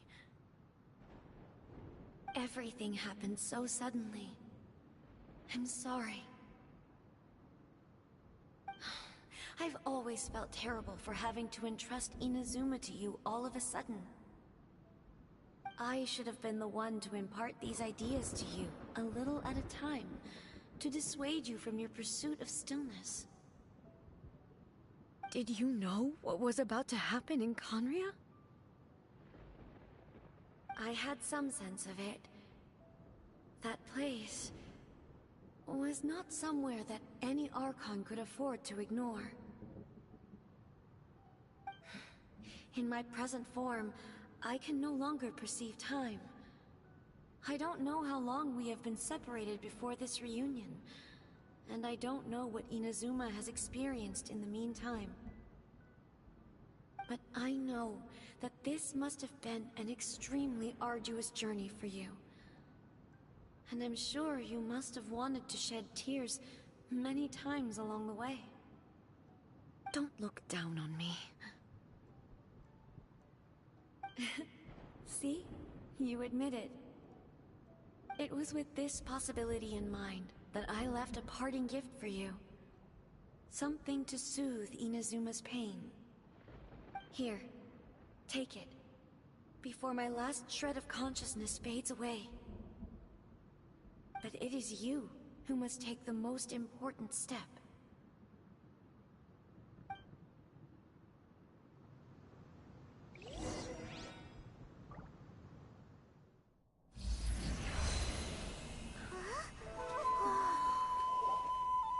The light turned into a seed? The miracle tree that blesses the people, in this moment new to the world and yet to be known. When to plant it, where it shall bloom. She who brings it into being must let her heart and dreams decide. Grant it life, eh? Is it really?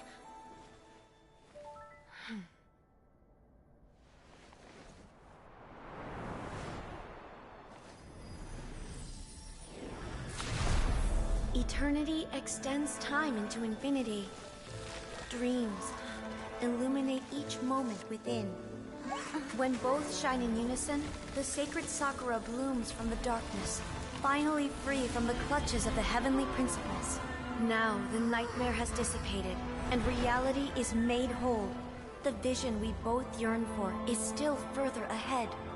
My only regret is that I cannot witness Inazuma's future, nor can I walk this journey with you.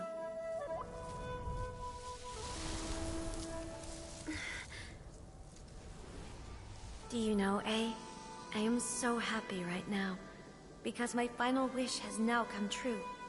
Your polearm once protected me from countless calamities. For this, I've always felt indebted to you. Though I could never repay you in full, this sacred Sakura will buy you some time until you are ready to awaken and embrace the new. What do you think? Did it do the trick? This time, it really is goodbye. A.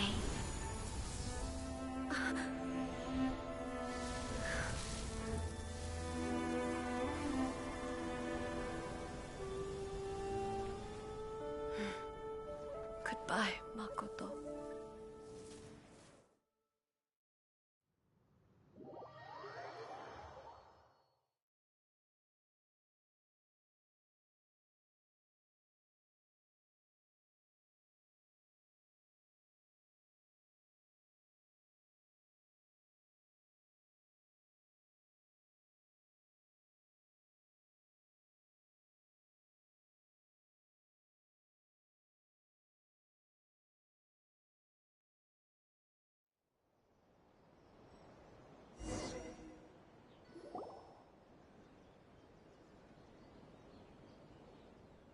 So the A of the present planted the sacred sakura in the realm of consciousness, and it took root in the Inazuma of the past. No matter what you make of it, it's quite incredible. All of this is thanks to Makoto's power. Her understanding of eternity is much more profound than mine. Eternity is a concept intimately connected with time. When you begin to touch on eternity, the concept of time becomes murky.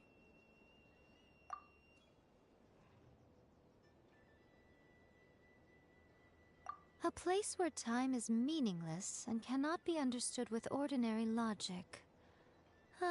So that was the turbulence I was sensing.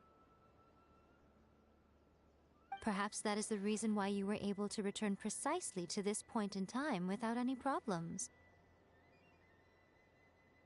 And yet, that sense of disorderliness has now completely disappeared. I don't fully understand yet. But my intuition tells me that the reason for everything, it's that seed. Well, I'm not convinced that it was Makoto's power alone. I know what you mean. Perhaps Makoto got a higher power involved in all of this. But whatever the explanation, her solution is what saved us all.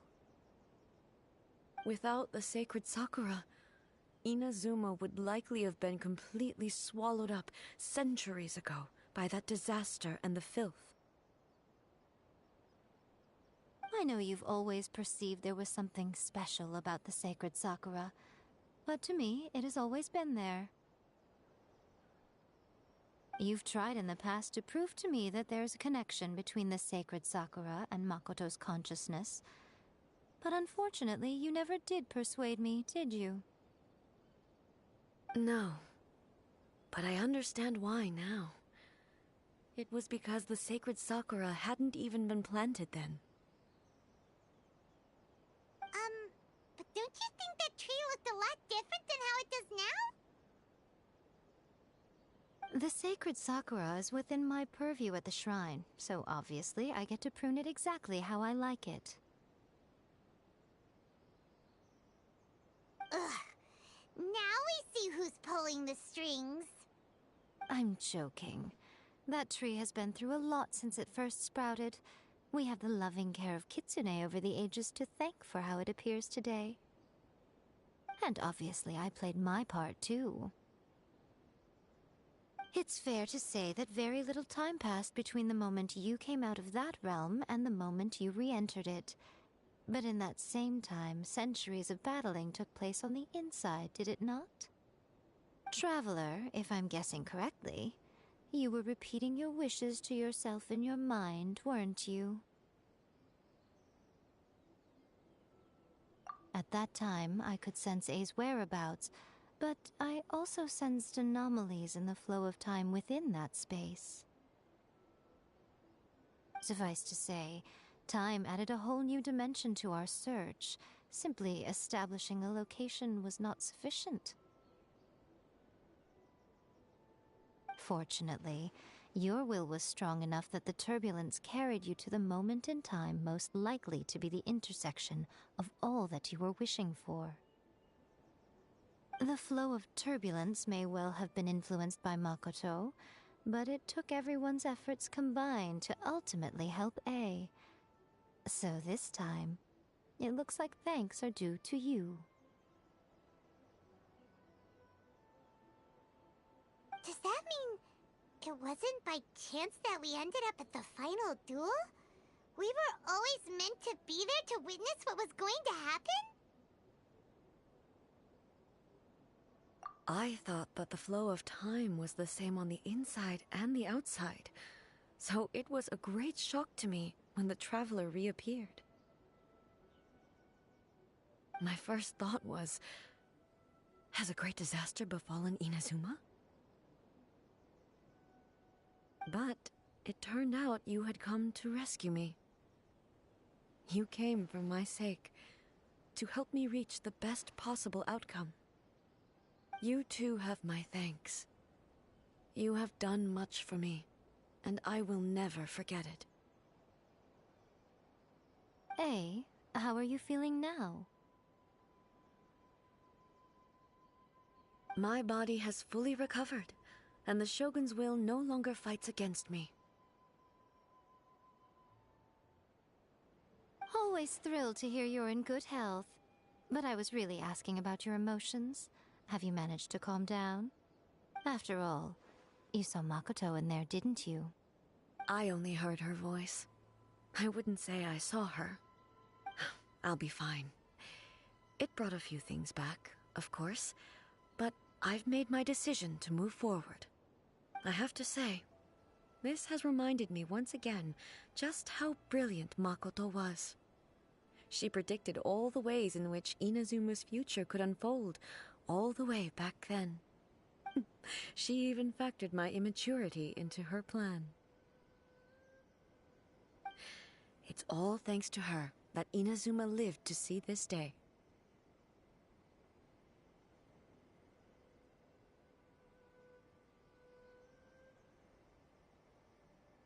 I just planted a seed. Yeah, it was thanks to everything you did that you got to see her again. That's amazing!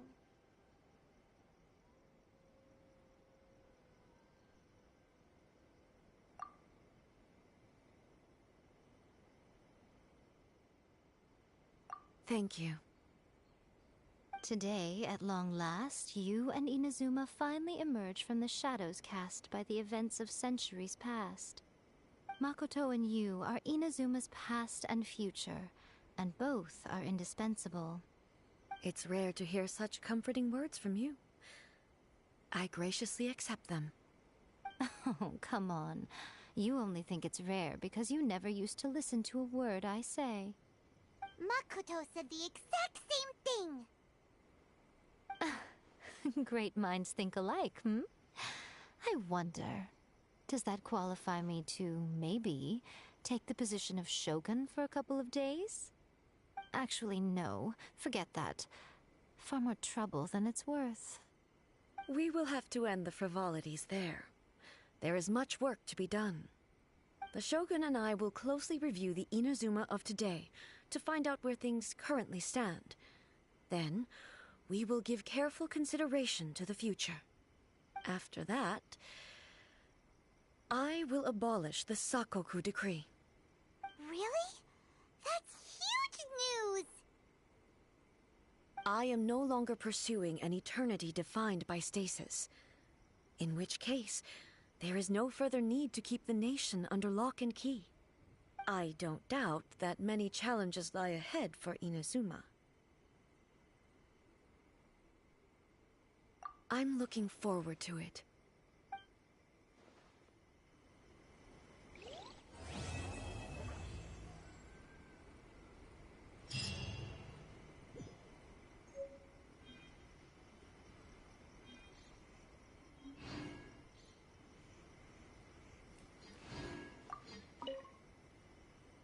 Many challenges still lie ahead for Inazuma, but I am prepared for them.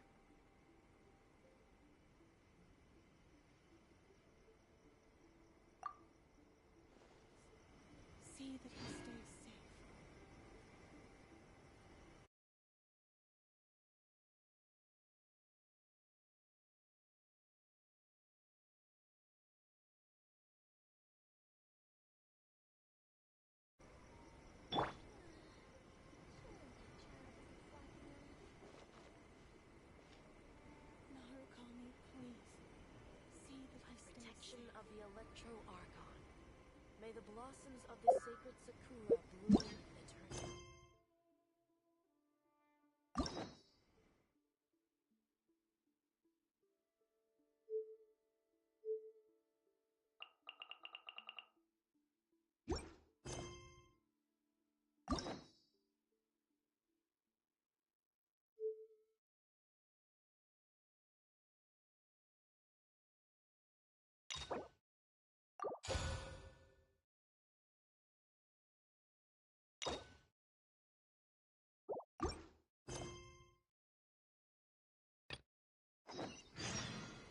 The world remains constant over the centuries, but human life is like the dew at dawn, or a bubble rising through water.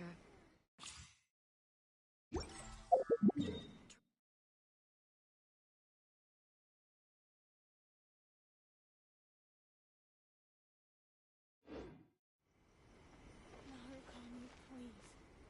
See that he stays safe.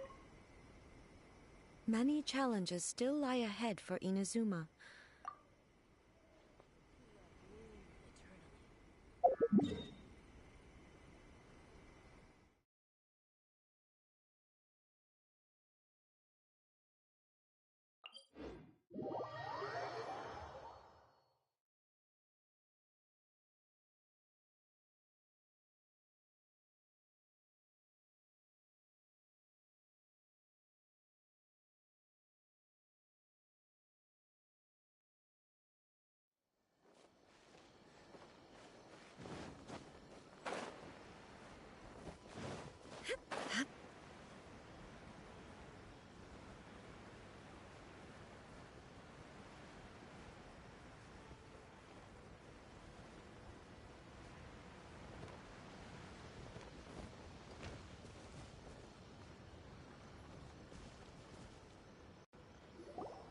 We haven't been to the Yai Publishing House in a while. Paimon wonders if they have any new books in. The one we read with A that time was pretty cool. Come on, this is a no-brainer, man. There's only one thing worth wishing for, and that is a ton of Mora. But the exam's next week. If I fail again, I'm seriously done for. I'm better off wishing that my exam goes smoothly. Ah, it's just an exam. Trust me, there's no problem you can't solve by throwing Mora at it. If it doesn't work, then just keep throwing till it does. What are they arguing about? It's quite a spirited debate. Huh? Really? You guys don't know? You need but stand on this land at midnight, lower your head and recite a special incantation, then your wish will come true.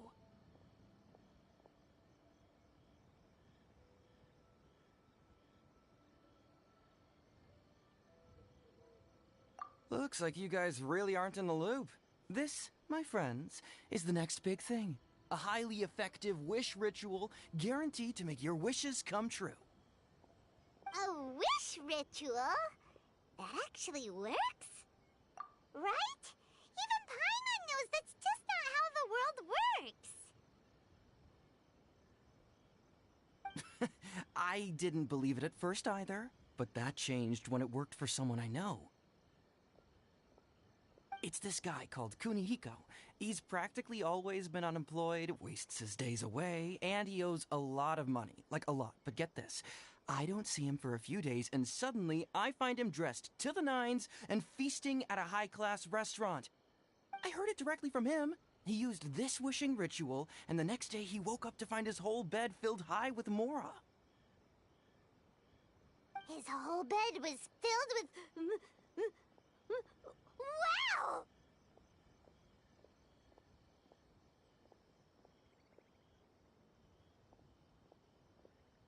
Of course, I'm sure the part about waking up lying on a bed of Mora is a bit of an exaggeration. Whether you believe it or not, it's not exactly a difficult ritual. It can't hurt to give it a try, right? If you're still feeling skeptical, just ask around. There are a lot of very compelling stories going around these days. Really? Well, come on! Let's go ask around right now, shall we?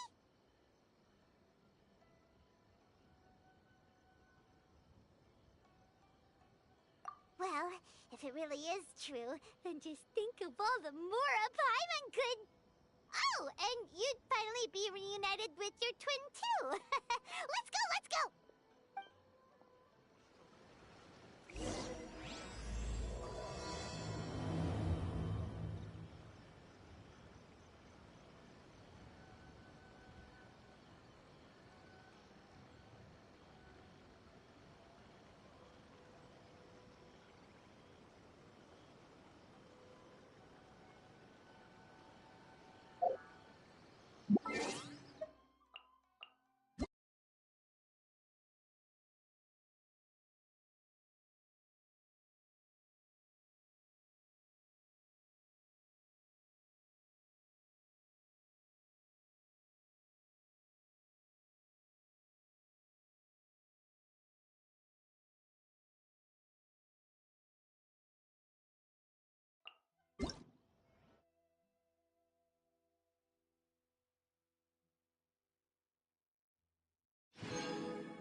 On closer inspection, it seems like there really are a lot of people talking about this kind of stuff.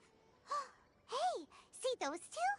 Paimon remembers them from the AI publishing house.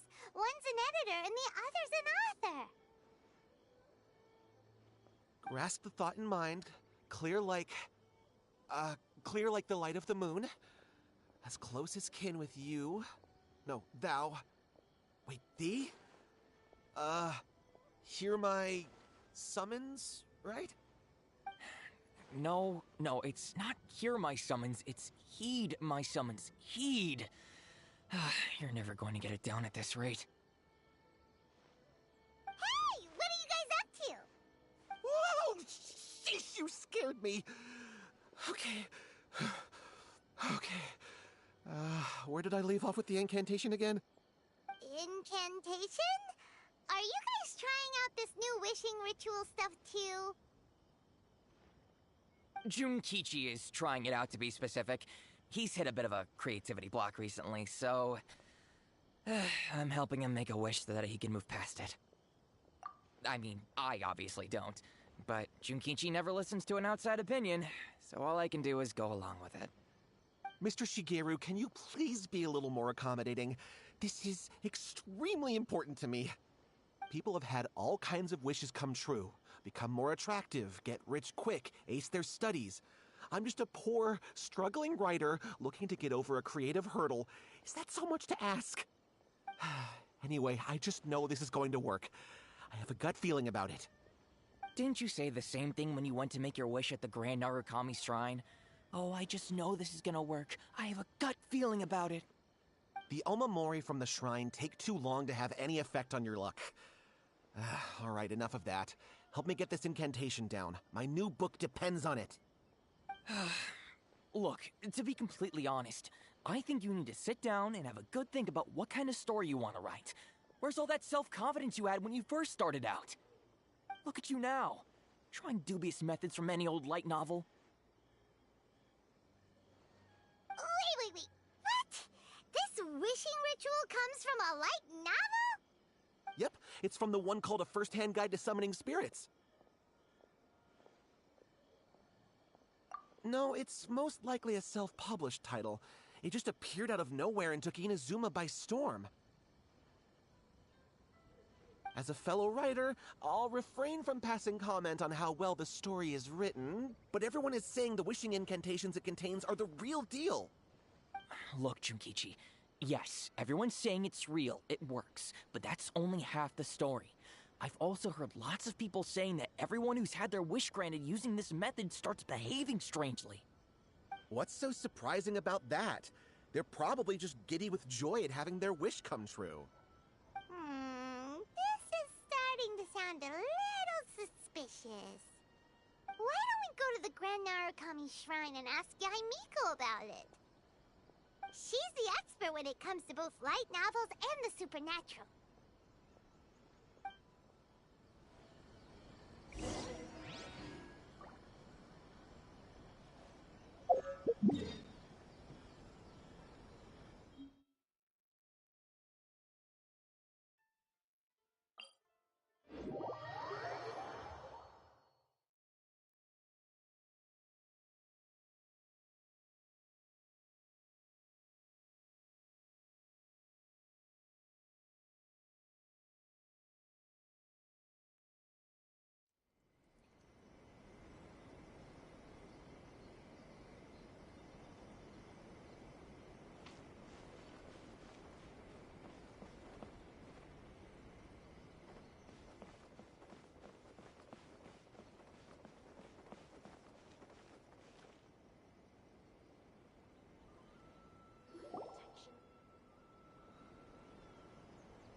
Miko! Great, you're here!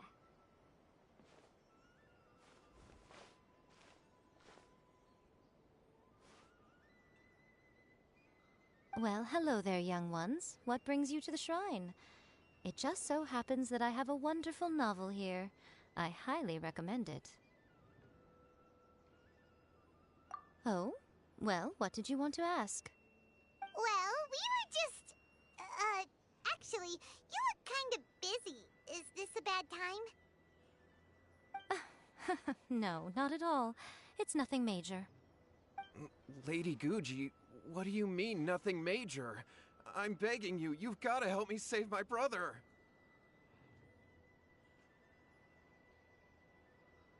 It really is nothing major. I stand by that.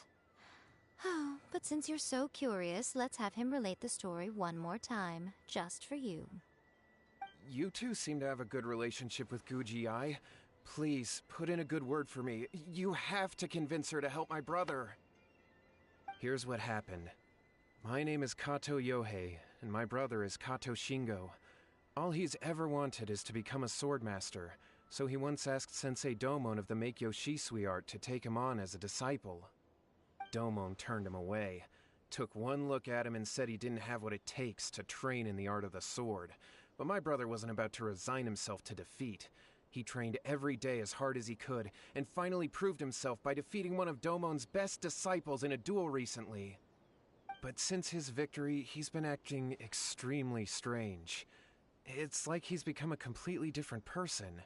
The doctors can't find anything wrong with him, so I'm betting it must be the work of an evil spirit. That's why I'm here, begging for Guji-ai's help. You know, there really aren't as many evil spirits lurking around as you seem to think. Your brother achieved the goal he'd been striving toward for as long as he can remember, and now it's gone. It's only natural that he feels a little empty and lost while he's trying to find a new direction. If it were me, I'd just leave him be for a couple of days. He'll recover on his own soon enough. No, Lady Guji. If you saw him for yourself, you'd know. I guarantee you, he's not acting like someone who feels empty and lost. Oh, all right. Then tell me, when did your brother spar with Domon's disciple? About 5 days ago. 5 days ago, you say? Yes, Lady Guji. That's a long time for him to be acting up like this. I'm really worried about him. Our greatest wish is to one day found our own school, just like Domon. We can't jeopardize that dream now. Wait a minute, now I'm a little confused. Are you here to save your brother, or are you here to make your dreams of founding a martial arts school come true? Well, they're kinda two sides of the same coin, aren't they? Whatever. Let me ask you this. Have you heard of any interesting new rumors lately? If so, I'd love to hear about them. What? Rumors? I haven't heard anything. Oh dear. Well, that's too bad. Lady Guji, please stop changing the subject. This is someone's life we're talking about here. Please, you've gotta help me. Miko, he seems really desperate. This thing with his brother sounds really bad. Come on, you should help him.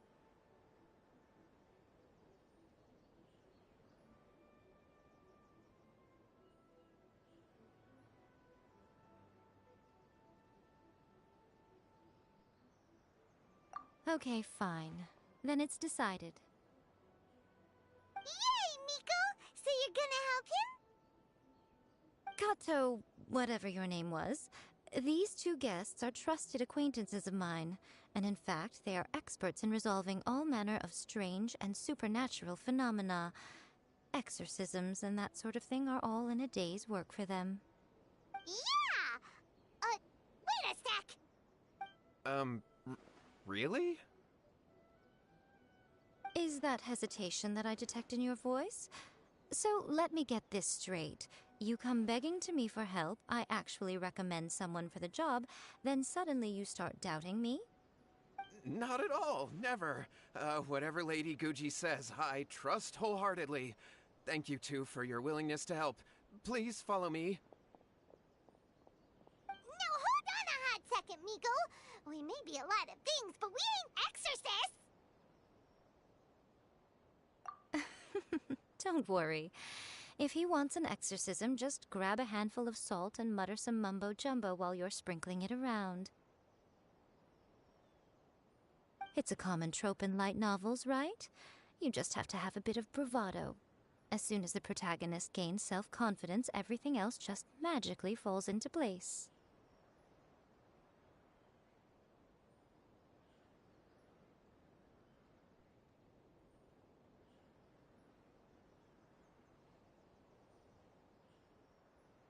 Well, you were the ones who seemed concerned about his situation.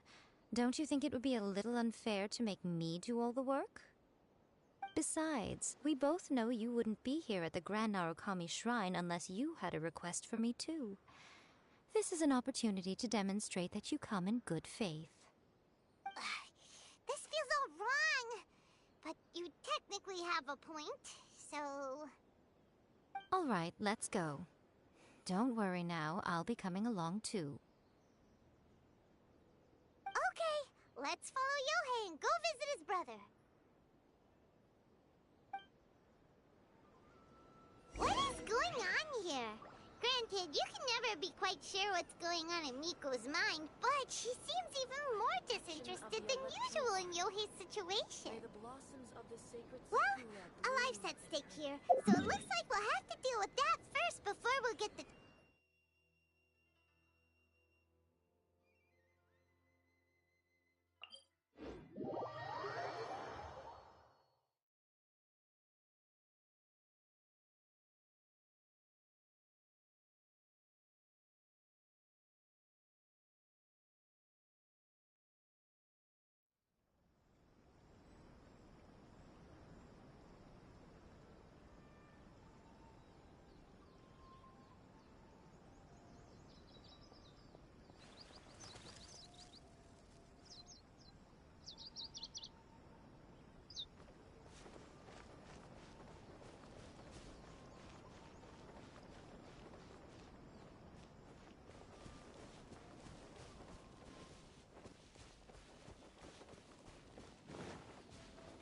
Let's get down to business. Feel my blade! How strange. My brother's been meditating here pretty much constantly over the past few days, but now he's gone. Meditating? Yeah, it's something that he suddenly started doing after defeating Domon's disciple. He just sits there alone, talking to himself. It's pretty disturbing, actually. But that's not important right now. Where the heck could he have gone in his current state? This does pose a bit of a problem. If we can't find your brother, well, we can't perform an exorcism with nothing to exorcise, can we? Kato, whatever your name was, given the circumstances, why don't you start by going to find your brother, and also picking up a handful of salt on your way? We'll need to use it during the exorcism. Okay. Okay, got it. I'm on it.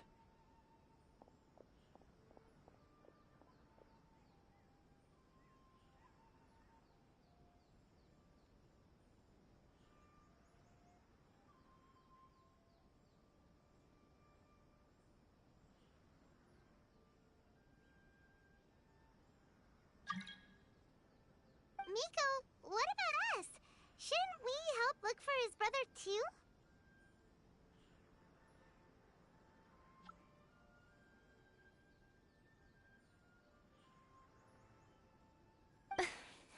No need.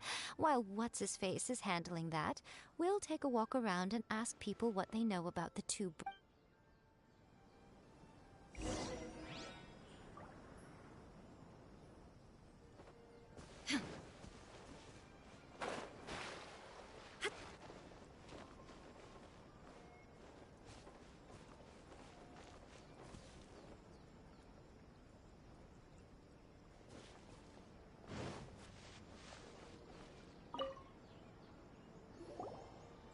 Hello, sir. We'd like to ask you about the Kato brothers. Oh, are you debt collectors? Yohei said to tell you not to worry. He'll be able to pay you back as soon as he has enrolled a few disciples. Huh? Debt collectors? No, we're not here for anything like that. But, it sounds like Yohei and Shingo have gotten themselves into a bit of a pickle.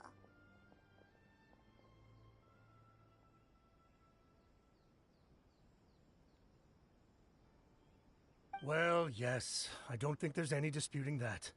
Those two don't have an ounce of dedication between them. They just hop between ideas and won't stick to anything. Huh?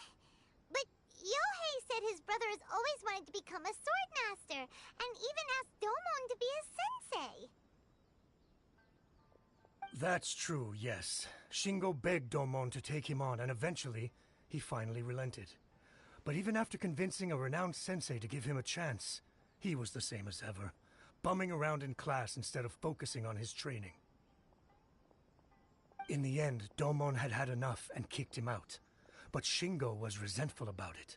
He blamed Domon for not seeing his potential, and even declared that he would challenge a disciple of Domon to a duel. Wait, what? That's not what we heard. Oh, how interesting. We heard a slightly different version. My brother wasn't about to resign himself to defeat. He trained every day as hard as he could and finally proved himself by defeating one of Domon's best disciples in a duel recently. Yohei said that? That Shingo trained hard. That's ridiculous. He just lay there cussing to high heaven all day, every day. Some training regimen, that is.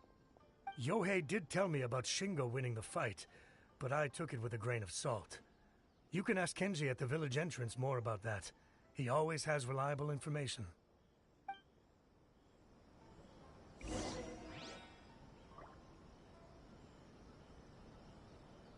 day, I'll be as great as Ryuji.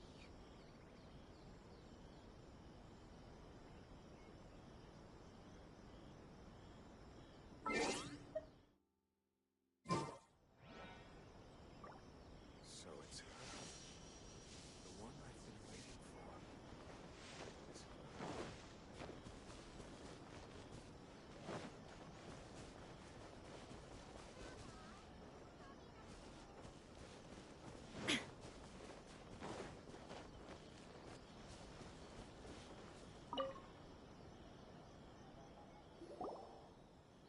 there. We've come to ask you about the Kato brothers. Oh. Oh, you mean Shingo and Yohei? Yeah, we heard that Shingo defeated an apprentice of Domon's recently. Is that true? Yes, it's true. Wait, so are you here because you heard they're starting their own school and you're looking to sign up? We're not here to sign up, but we would like to hear more details about the fight. Well, you've come to the right person. I actually went to watch it. I thought it was a joke when I first heard that Shingo was going to challenge a disciple of the Meikyo Shisui art. But when he drew his sword, he became a whole different person. The way he handled his blade, it was like flowing water, mesmerizing to watch. Domon's disciple is no pushover, but he was absolutely no match for Shingo. Is Shingo really that strong? Yep, he seemed pretty euphoric after winning the duel, too. He was celebrating very vocally, saying something like, "What a duel. I haven't felt this good in a long time." Any other details to share? We've heard that Shingo has been behaving rather out of character since then. I'd definitely say that he has more energy than he used to. In the past, he never used to do much except lie around sunbathing all day.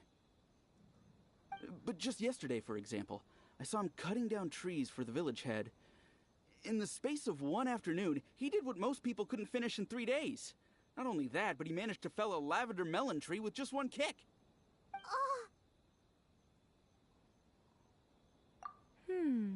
Quite impressive. Things got weird after that, though. The village head brought out some tofu for him, and he just flipped out. He shouted, "What is that stuff? Keep that away from me!" and then ran off. Lady Guji, esteemed exorcists. Finally, I found you. I found my brother. He's at the waterfall, and I've got the salt you asked for, too. Come on, let's go! Oh, as much as I'd prefer to stay and hear some more delicious details, I suppose we'd better be going now that he has been found.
Look over there.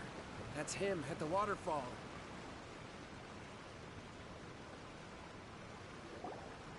So this is Yohei's brother. Whoa. He's meditating while sitting in a waterfall. That's pretty wild.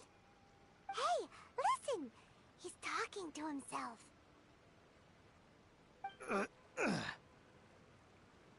Woohoo! How's that? Can you feel it? Can you feel the feeling of manliness? Found your own school? Ha! So shallow. How can a manly man aspire to something so lame? Please, spare me. Spare me. I can't feel the manliness. I can't even feel the cold anymore. I can't take any more. I'm gonna die. Yohei. Yohei! Save me! Save me! Did you hear that? All the nonsense aside, he's going for help! Huh? Who goes there? He stood up! And now he's coming this way! No, don't come any closer! Help! What do we do? Miko, think of something! Oh, poor thing. Yohei, your brother's life is hanging in the balance, and he's using his final breaths to call on you for help. Whatever shall we do? Well, how should I know? The way it looks to me is that Shingo feels terribly resentful to you about something. Would you mind telling me what that's all about? I don't know what to tell you. I don't know. You don't know? But surely you should have more insight than anyone else into how your brother came to be this way? Yohei, I suggest you think very carefully before you open your mouth again. This is a life or death situation.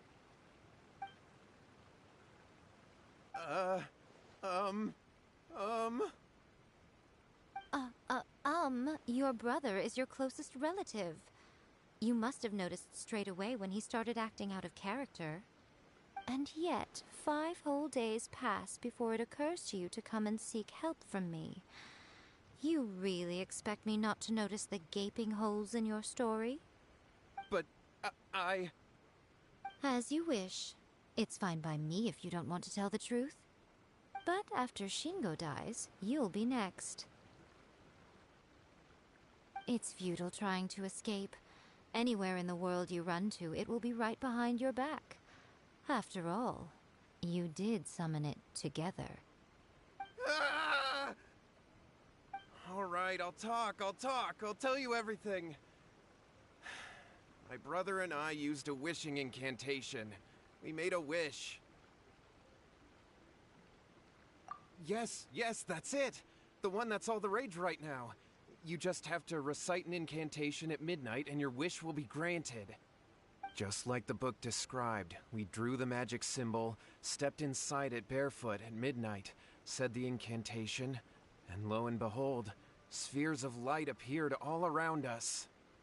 After my brother wished to become a swordmaster, it really worked. Out of nowhere, he suddenly had these amazing sword skills, but his whole personality changed too. Because I was worried that if he goes back to normal, he'll lose his skills with the sword. If that happens, it'd ruin our plans to start a martial arts school, and we'd be back to being poor. I just wanted to keep this under wraps until we'd managed to get the dojo set up and paid off our debts. So then, why'd you go to the Grand Narukami Shrine? Well, 'cause with the way he's acting now, I was worried that rumors might start spreading that he's gotten involved in the occult arts or something, and then no one would want to sign up as his disciple. So I was thinking that maybe Lady Guji might have a way to get my brother back to normal, but let him keep his sword skills? My, look at you with your ingenious schemes. Stop deluding yourself. These newfound sword skills are not his. They belong to the spirit that has possessed him. You're right. We were wrong to do what we did. We had this coming. All right, then. Your turn now, my little friend. Toss the salt, and then draw your sword.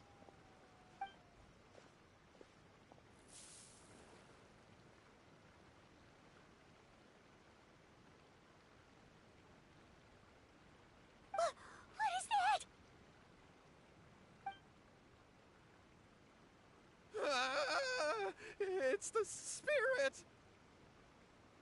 See that? That's what you summoned. And look, now that Shingo's no use, it's coming straight for you. Save me! Save me! Miko! He fainted! What do we do now? We do nothing. But you, little one, just a quick fight and this will all be over. Who's this? Ah, a fellow swordmaster. Come on, fight me! He's coming! Be careful!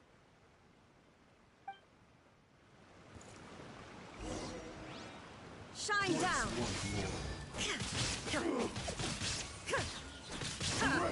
You're mine.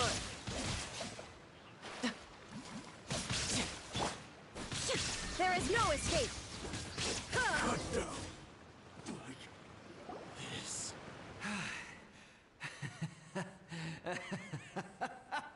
That was great! Excellent! Whoop! What a rush! I haven't felt this great in a long, long time. He disappeared! But he looked pretty content at the end there. Huh. Well, Paimon sure is confused. Do you know what that was all about?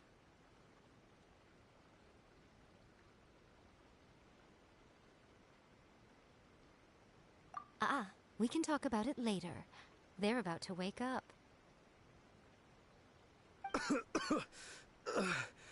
What am I doing here? Yohei? Yohei, is that you? Shingo, are you alright? Yohei, I had the weirdest dream. I dreamed that I wasn't a useless loser with a sword anymore. I even beat one of Domon's disciples. I thought we could finally open a dojo of our own now. But then I realized I couldn't control my own body. And there was this voice in my ear talking to me constantly. I was terrified and I wanted to take control of my body back, but I couldn't. And the voice kept talking about manliness. Shingo, we shouldn't have made that wish. We summoned a spirit and it possessed you.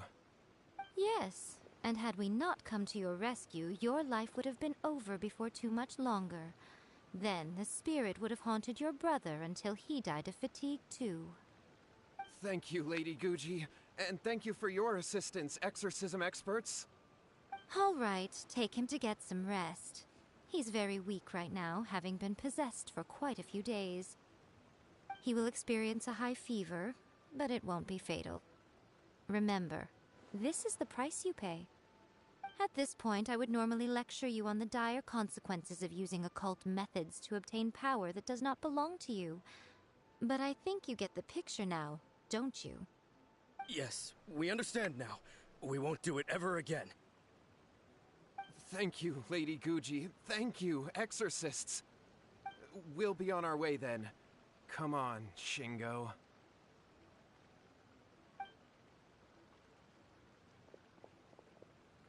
Miko, would they really have lost their lives if we hadn't gotten involved? And if so, why the heck were you so reluctant to help out? Oh, they would have been fine. I had to scare them a little, though. Otherwise, I hardly think these two lazy rascals would have learned their lesson. So, what was it that possessed Shingo?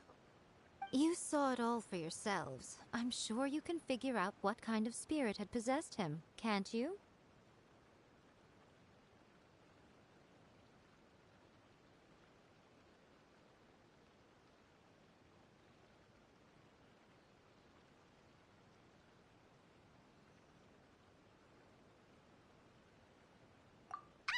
Paimon's got it. It was an Oni. Correct. Although it possessed Shingo, it didn't have any ill intentions.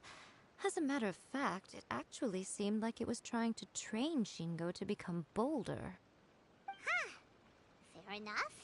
But it seems like it had the opposite effect. Tossing salt caused it to temporarily leave Shingo's body. Then, you exhausted its strength by fighting it, so it disappeared. Even if we'd done nothing at all, Shingo would have eventually become too weak for his body to host the spirit, and it would have left of its own accord. Of course, it would have been more stressful for Shingo and Yohei that way. Still, the experience may ultimately have been more effective than me scaring them into submission with a little exaggeration. Whew. Well, the main thing is that nobody got hurt.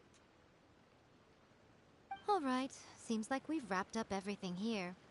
Come on, off we go. Hold on, Miko. You say everything's wrapped up, but are you sure about that? You mean you disagree? Oh, you mean that they got the incantation from that book? Yes, I know the one. Actually, that book's the whole reason we came looking for you at the shrine today. Incantations seem really popular right now. Human beings don't have powers like us yokai. It's quite understandable for them to be interested in incantations to summon the supernatural. That's not the point. The problem is that the incantations in the book are actually capable of summoning spirits and stuff. And loads of people are trying it. Even then, humans only have so much strength. Even if they do successfully summon a spirit with the incantation, it won't stay with them for very long. I really wouldn't fret about it. But who wrote this book? And why? Don't we think there might be a bigger safety risk here? What do you think, Traveler? Yeah, Yohei and Shingo may have been fine in the end, but things got pretty scary when Shingo was possessed. Lady Yai, I finally found you. Kuroda, what are you doing here? I'm here to report on Yai Publishing House's sales for the last month. All the numbers are here. Please, take a look. Let me see. What? We're losing market share? Yes.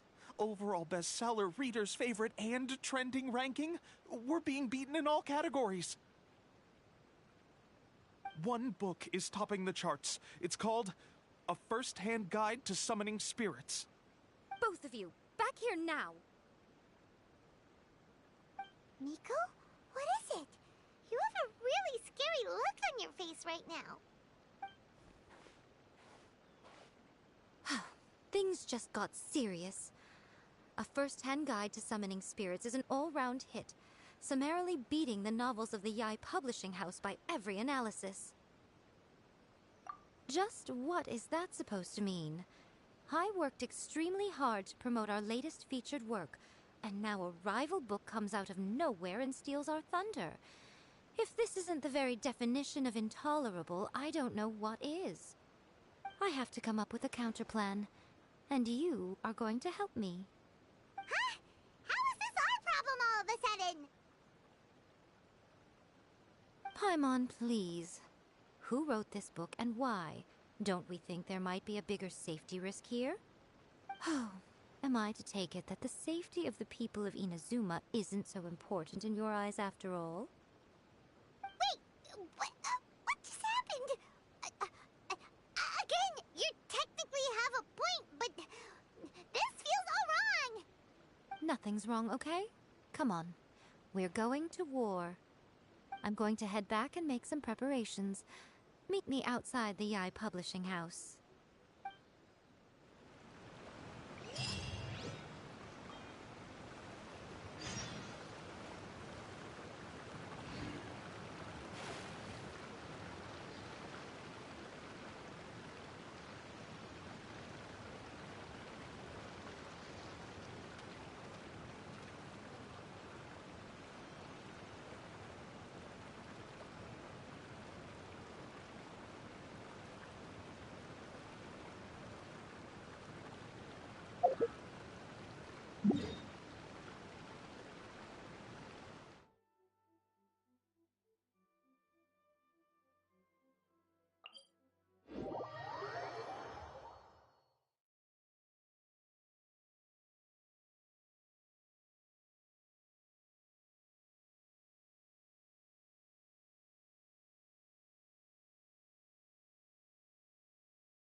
Nico, we're here. So what's your plan of action to deal with this rival book? Why don't you take a guess? I'll give you a hint. It's to do with the Yai Publishing House. Oh, Paimon knows! Combine the reputation of the Yai Publishing House with the status of Guji Yai and tell everyone that the incantations in that book are dangerous! Oh, wow. Your first guess and you got it absolutely... wrong.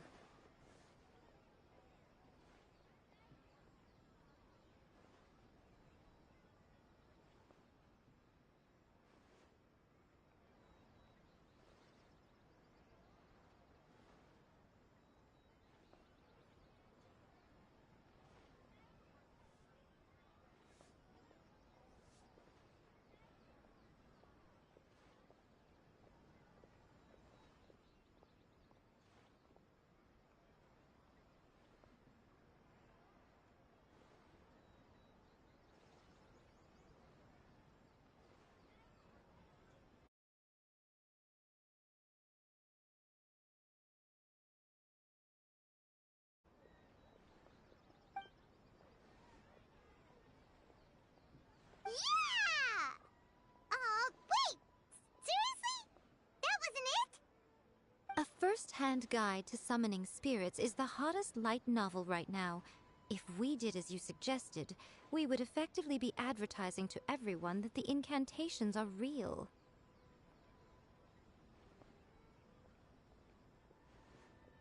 In bending over backwards trying to warn everyone about the dangers, all we would accomplish is to create more curious readers ready to try them out. Also, sales for the book would only increase further. Okay, yeah, that would be pretty catastrophic. Oh, how about we confiscate all the copies? Leaving aside the issue of the enormous manpower and resources such an operation would require, going to such lengths over a light novel would be extremely disruptive to the lives of Inazumans. But that means there's nothing we can do. Well, I've been thinking. I've read a first-hand guide to summoning spirits. It has many other good qualities besides the incantations alone. The book contains many ancient kaiden, or tales of the supernatural, and is written in a very engaging way. That is why the book has become so popular. I think we're going to have a difficult time trying to rein in its popularity while it's the only work in its league on the market. That's right. How do you get rid of the next big thing? You replace it with the next big thing. So what we're going to do is create Inazuma's newest hit novel. Smash our rivals' sales numbers and win our readers back. That is how Yae Miko wages war. Incidentally, this will also be the best way to combat the influence of a first-hand guide to summoning spirits. Wait, Miko, so you want us to write a novel?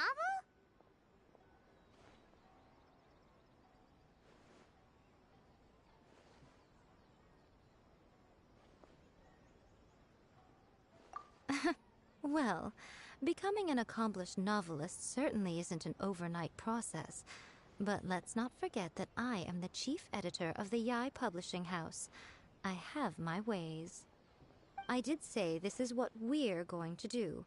I trust that the word teamwork is in your vocabulary. Anyway, there is a writer submission event going on at the moment. Start by talking to readers and finding out what they're into.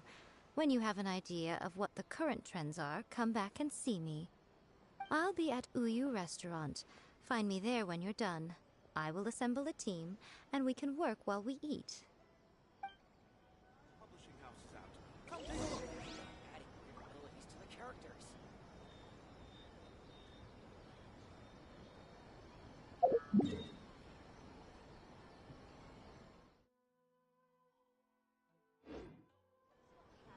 All the world holds dear is but a backdrop of constant motion.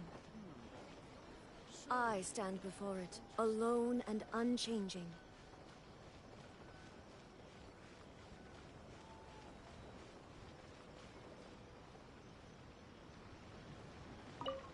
Yae Publishing House has held many writers. The winner gets a huge amount of publicity. It's been the ticket to fame for a lot of authors. If you've got a good idea for a story, you definitely don't want to miss out.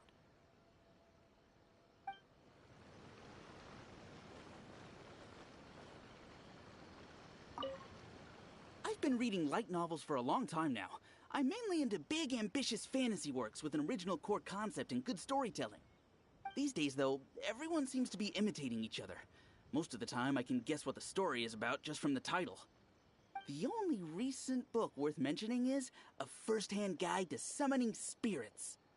Not only is it a good story, but the descriptions are really true to life. So much so that I'm almost wondering if maybe the author really has met all those yokai before.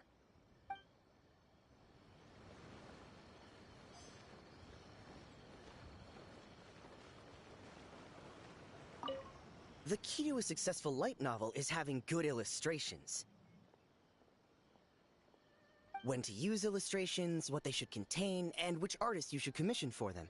These are all key things to bear in mind. Good illustrations can make up for bad writing. But on the flip side, a bad illustration can ruin your novel, even if you have the best story in the world. There's a saying that light novels are essentially a case of buy art, get words free. I'd agree with that.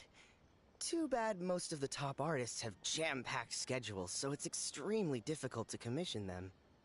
The illustrations in A First-Hand Guide to Summoning Spirits are incredible, but it's unlike any art style I've ever seen before.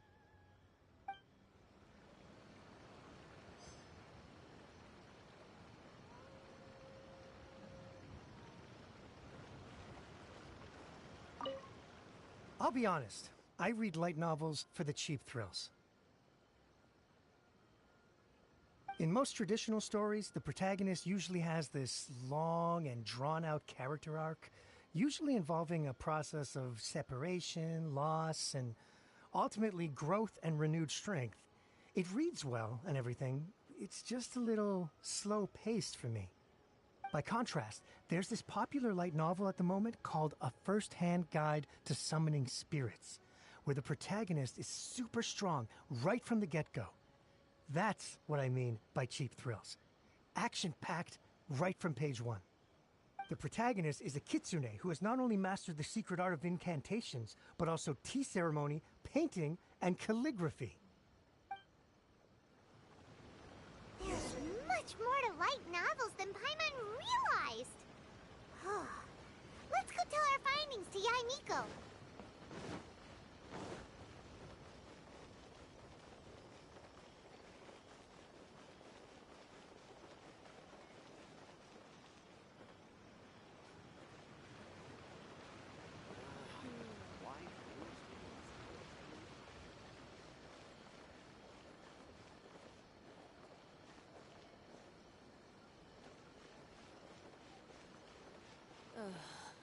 Is there anything in the world that will satisfy my taste buds? Powers to heal your body and soul.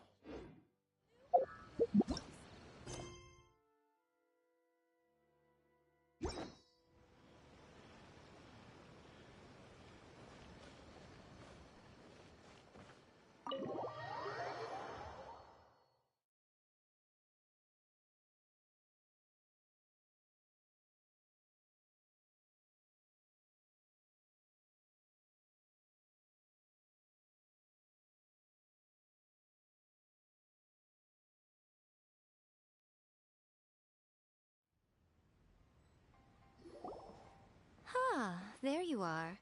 Let me introduce the team.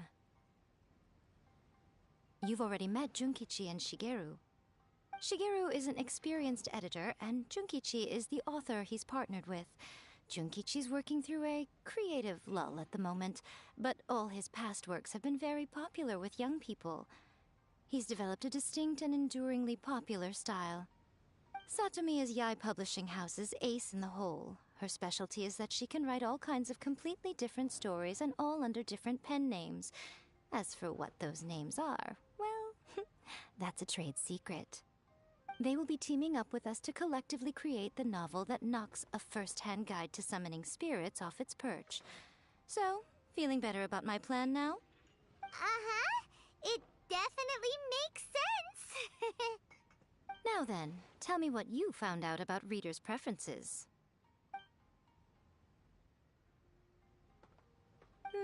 All very true. An original core concept, a fast pace, quality illustrations, and lots of action.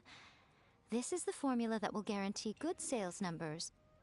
More importantly than that, even though it's a work of fiction, we have to deliver a sense of realism.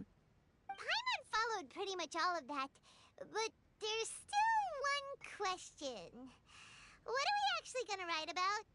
For example, we know we need an original core concept, but how do we come up with one? Before you can answer that question, you have to understand your target audience. Take a first-hand guide to summoning spirits, for example. When I read it, all I find is common knowledge to the kitsune. But to the general public, it's bursting with new and interesting ideas. It all comes down to the size of the information gap between author and reader. As a traveler, there must be a great many things you know that are complete unknowns to the people of Inazuma. What is commonplace to you may be fresh and original to them. Oh, right! So maybe we can take inspiration from our time in Mondstadt and Lille. But that would make it a completely different genre than a first-hand guide to summoning spirits. Is that gonna be a problem? Not at all. You don't have to worry so much about how to compete with that book.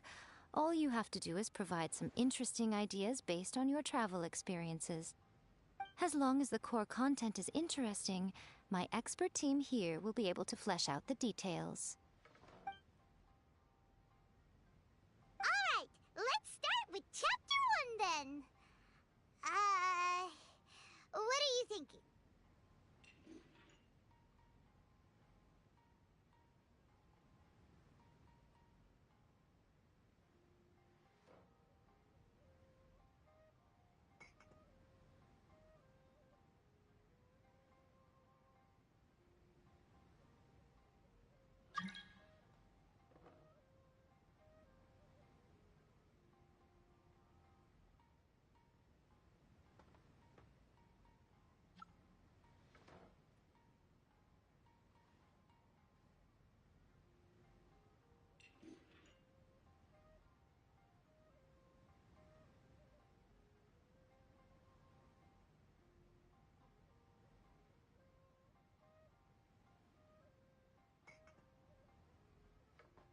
Sounds like a great one!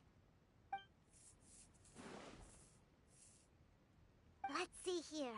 The protagonist arrives in Mondstadt for the first time to the sight of a dragon flying around and wreaking havoc on the city. With the help of some trusty companions, the protagonist successfully defeats the dragon. But then, the dragon suddenly turns into a beautiful young woman. Huh? Human, let us work together to build a better future.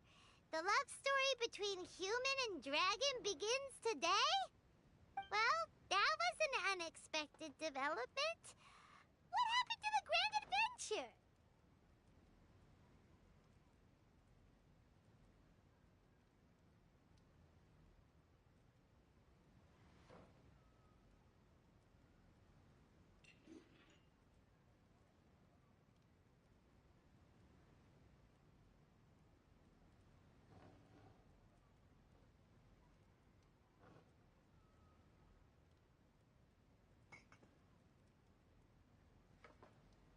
What?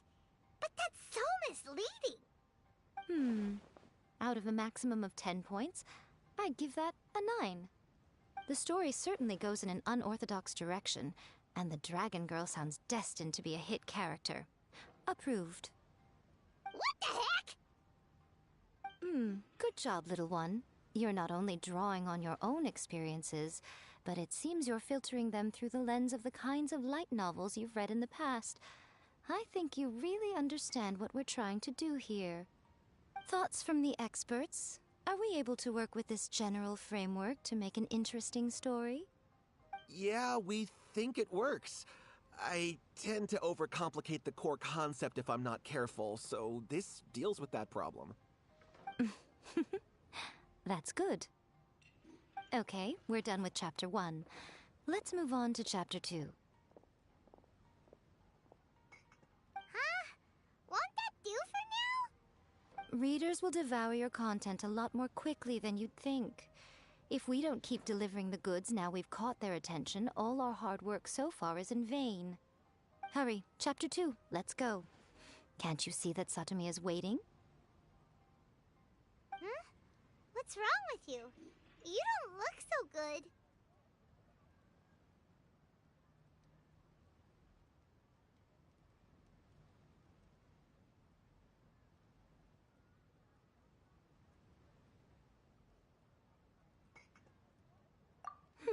What a pity. I thought your beginner's luck would carry you a little further before it came to this. But alas, the time has come prematurely. Before it came to what? What's happened? The bane of our existence. Writer's block. It's your arch-nemesis for life, appearing without warning and inflicting a pain worse than death upon the writer. They sell their souls just to get their muse back. Sounds awful! When this happens, the best thing you can do is have a bite to eat and take a proper break. Boss, get me a plate of fried tofu, and get some kushikatsu for these two. Just the basic kind will do. Don't worry, this is my treat. Your treat? Oh, wait a minute. Miko, we'll be getting paid for all the hard work we're doing, right? Of course, everyone that takes part in the creative process will be paid. Alright, cool. Then let's press on, shall we? Don't give up now. For the sake of our paycheck, get your brain going! Ooh, ooh! Does this mean your inspirations come back?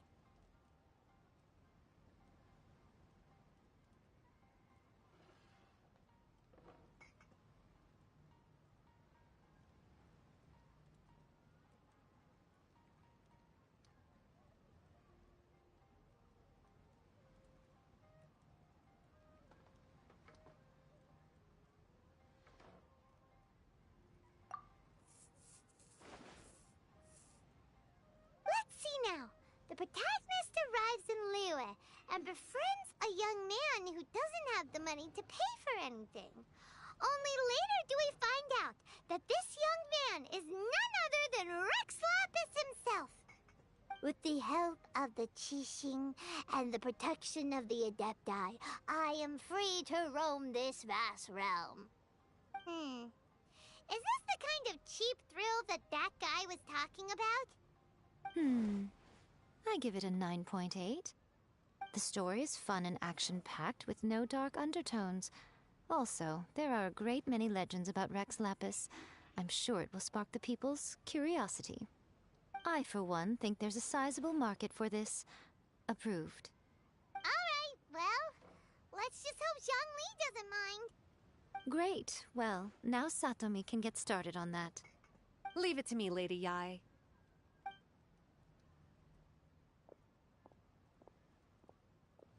Let's write about Inazuma in the 3rd chapter, shall we? I can help with this one. We can use the Vision Hunt Decree or your experience in the Resistance.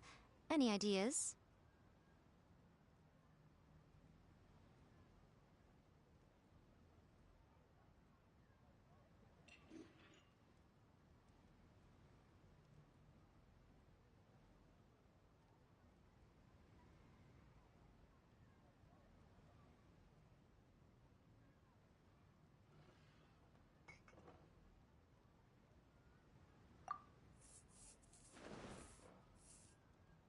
When the Vision Hunt Decree comes out of nowhere, the protagonist joins the Resistance, starting out as an ordinary rank-and-file soldier.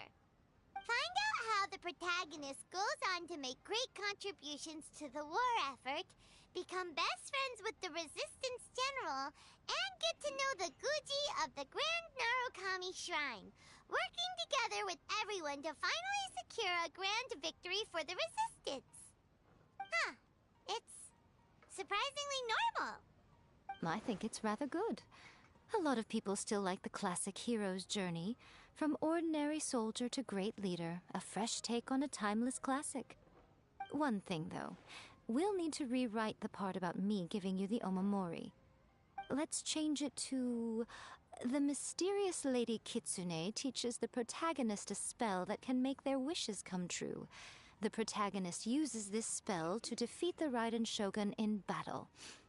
That should do the trick. Whoa. So we're really going head-to-head with our rival on this one, huh? I suppose so. Once they're done writing the manuscript, I'll write the passage where the protagonist recites the incantation myself. Are we done then? Do you really think this will be able to beat a first-hand guide to summoning spirits? The content is fine. Now we just need to promote it. I will contact an artist to make some illustrations. I'm positive they will be at least as good as those in A First-Hand Guide to Summoning Spirits. We'll also need an endorsement on a paper band around the book. I can get the wonderful Ms. Hina to write that. She runs a regular Q&A column in That's Life magazine. The people of Inazuma absolutely adore her. You're free to take a break while the creative team is doing their work, but please go by the Yai Publishing House at some point to commission Ms. Hina for that recommendation. Once our light novel is complete, let's meet at the writer's submission event. To me if you want to order.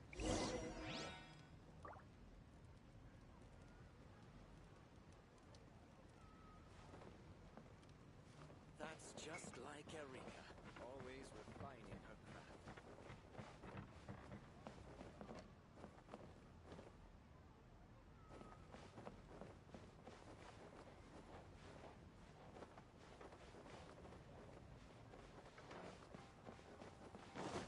Welcome to Uyu Restaurant. Please talk to me if you want to order.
Miss Hina doesn't usually do endorsements, but since it's Lady Guji that's asking, we'll see what we can do.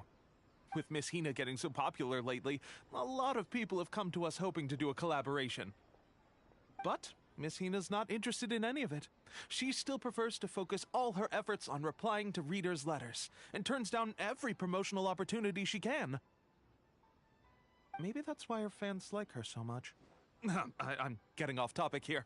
Anyway, if we can get that endorsement from Miss Hina, you'll definitely get an exposure boost at the beginning. May your light novel sell well and set a new record for the Yai Publishing House. We'll do our best. Everything is going smoothly, just as I planned.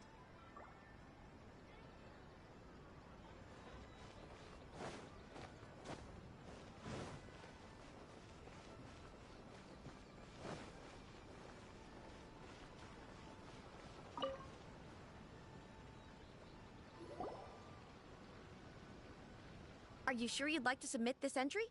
Let me see. The Miraculous Adventures of the Traveler by Thousand Hands. What a strange pen name.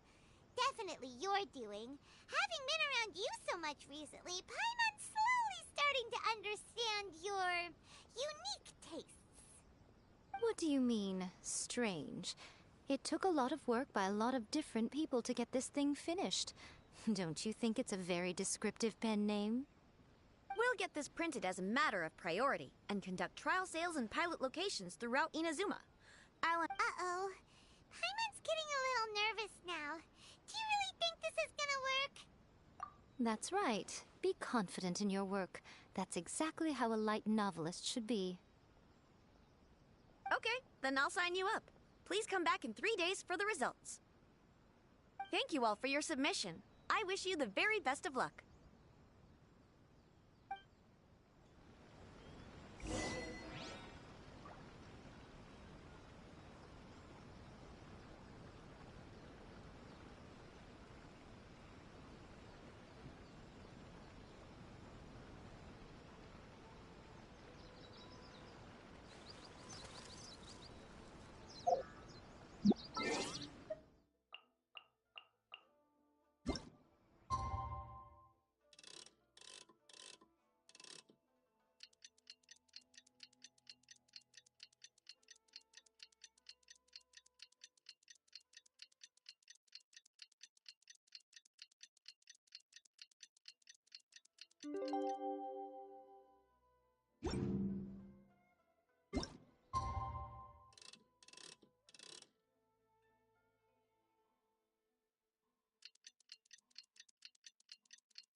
You've all finally made it. Good news, everyone. I just received word that your light novel is flying off the shelves. Multiple sales locations are asking when we'll be printing more copies. Woohoo! That's great! This level of success is an amazing accomplishment for a new work. Most new books don't sell 30% of what you've sold. I have free copies for each of you here. Please take them. The payment will follow shortly, and I'll notify you to come and collect it when the time comes. Oh yeah! The whole reason why we made this light novel was to combat the influence of a first-hand guide to summoning spirits. We sold a lot of copies, but it doesn't feel like we accomplished our goal. How do we know whether it worked? Oh, don't worry. The change is already underway. Shh. Listen to what the people around us are talking about. The conversation has already moved on, hasn't it? Hey guys, have you heard about this latest Kaidan thing doing the rounds?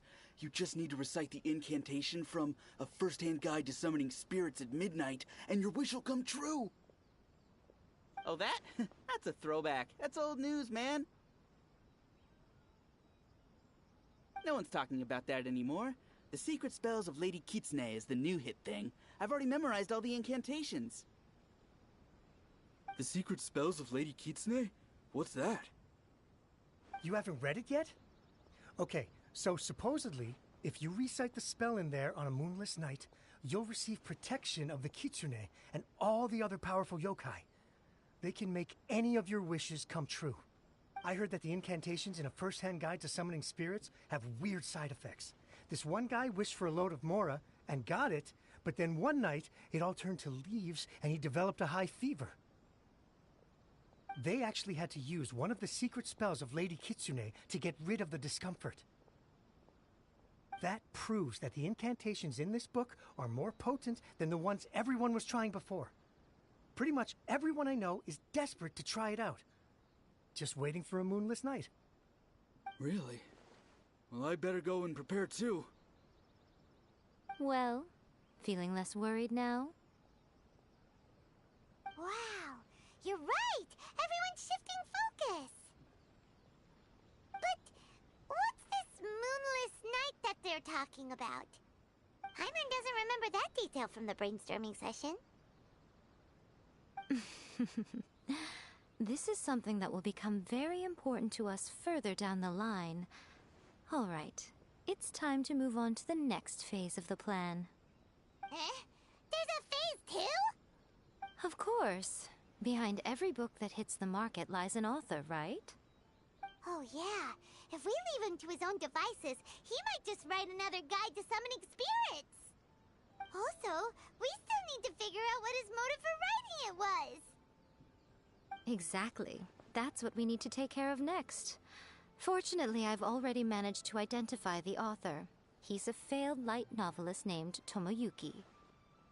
But when we went to ask him about it, he had no recollection whatsoever of having written the book. Yes, this is another case of possession. Only this time, whoever possessed him actively sought him out. After his novel submission failed, he was walking aimlessly in Araumi. In frustration, he shouted out, "Please, someone, anyone, help me write a truly amazing novel." After that, he lost consciousness. But the spirit that wrote the book has already left him now, right? So what are we supposed to do? Simple. It wrote a summoning incantation in the book, didn't it? So we can just use its own method to make it manifest itself. And you, my little friend, are the perfect candidate for this role. Oh, what are you talking about? The fun's just about to begin.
Miko, what is this place? The ideal spot for a little meet and greet with a certain elusive author. This is the place where we are most likely to succeed in summoning the spirit. Really? But it feels so eerie here. That seems rather fitting, considering that we are dealing with the spirits of the deceased here. What are you so afraid of, honestly? We're finally about to meet the true author of a first-hand guide to summoning spirits. Aren't you excited? Paimon's heart is pounding, but Paimon's pretty sure it's not because of excitement. Come on, in we go. Hey, wait up! Ooh, Paimon's scared. Stay close by, okay? Don't leave Paimon all alone.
Probably a scene from ancient Inazuma.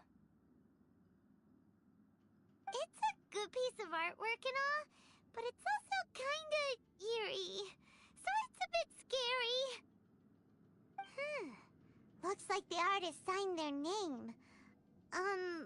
Rakusai? It's not very clear. Let's go inside and take a look.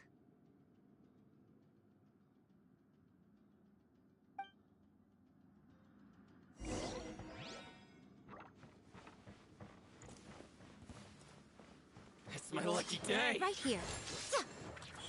How's this? Ha! Emerge! Right now. Spirit Blade! Attack! Torn to oblivion! Shine down!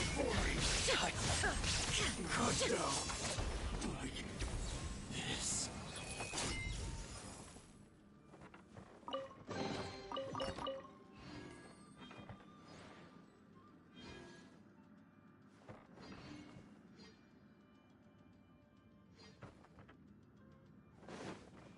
Wow, this place is huge! Hey, is that a mirror? There's a really weird-looking stool as well. Wonder what it's for. Ah, I see. Huh. This setup is quite handy. Saves me a lot of work. All right, go and take a look around. There should be a mechanism somewhere that makes the whole room move.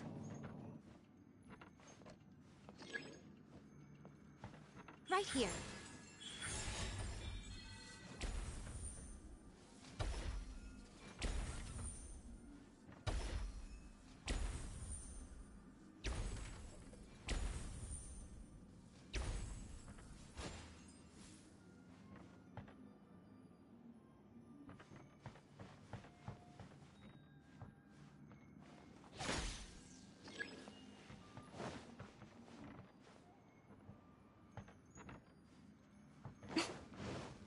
Emerge.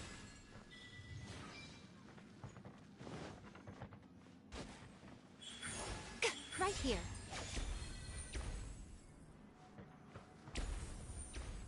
Emerge.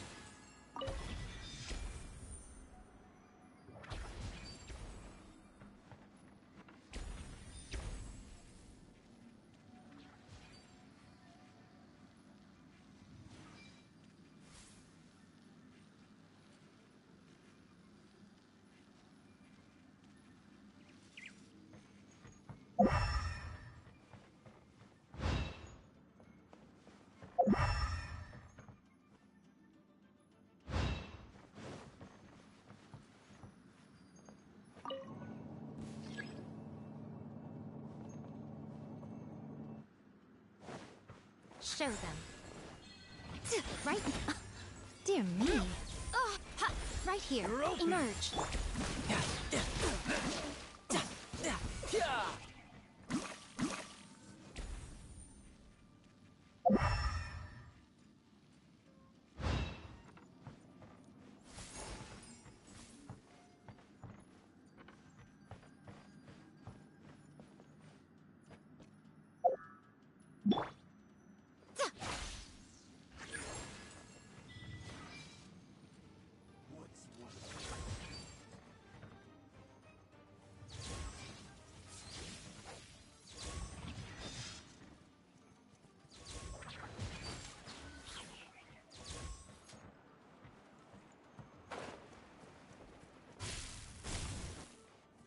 Right now. Let me try my blade. Emerge.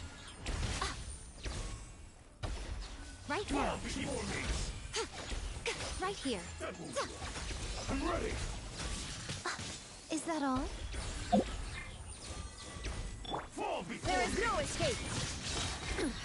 Insolent! Now you shall perish! You cut down. Like this.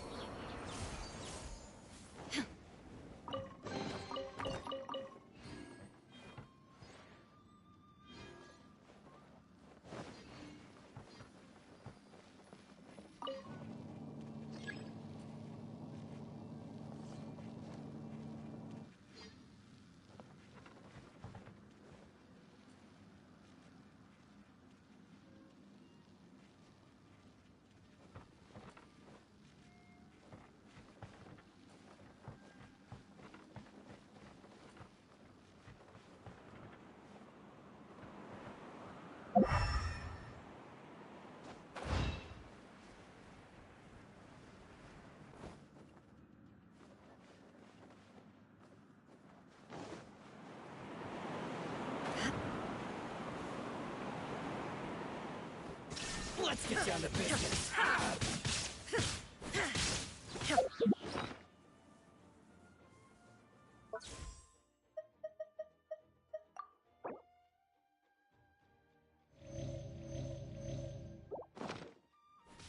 There's more! A sight to behold.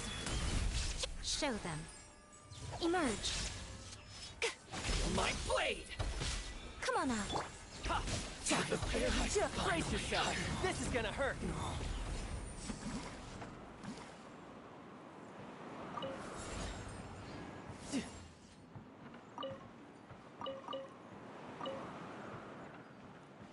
No time to lose.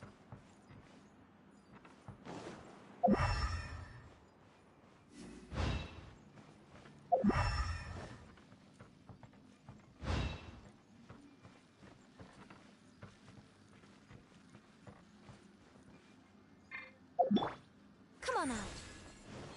Right now. Show them. Show them. Illusion shattered!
There is no escape!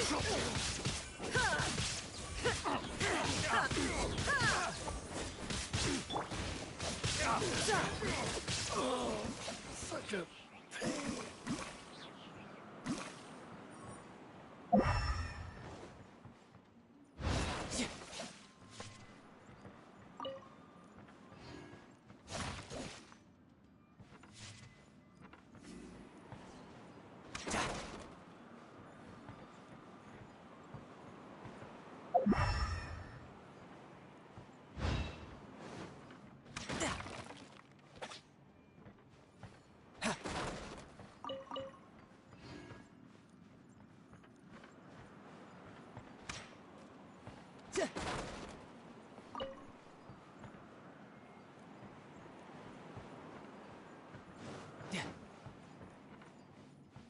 No time to lose.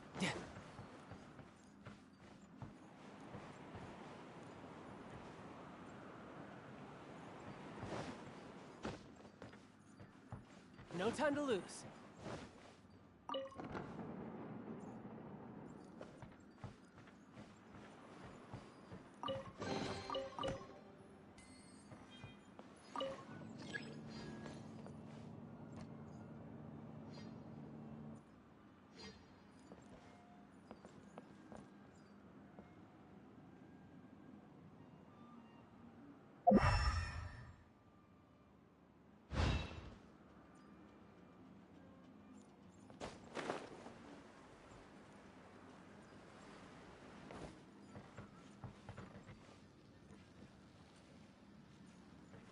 You're mine.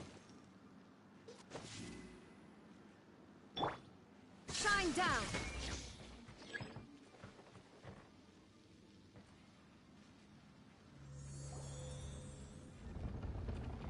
Whoa. It's the painting we just saw! It's turning this way along with the whole wall! It's getting eerier and scarier! What is this place? Okay. Next, I will show you a secret kitsune spell. This painting is a swift summoning medium, which means I'll be able to skip many of the more tedious steps. The murky mirror reflects the view of Inazuma in a bygone age. Spirits stirred by the sight of the past will be easily drawn to it.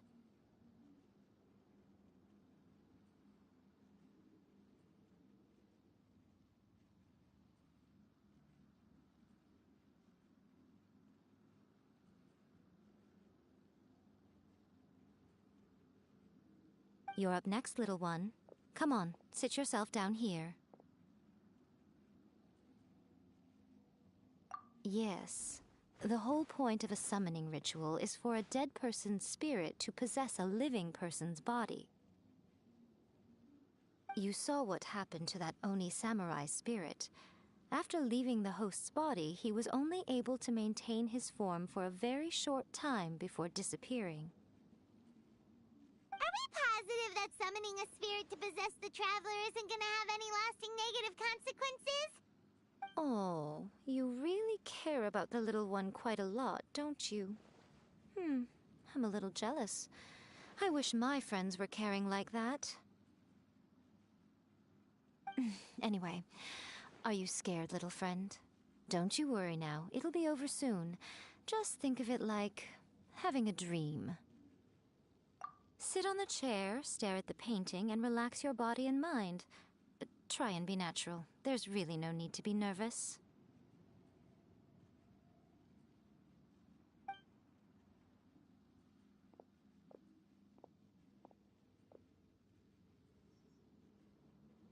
It's like she's sitting inside the painting. Huh? Is Paimon seeing things? Did the painting just move?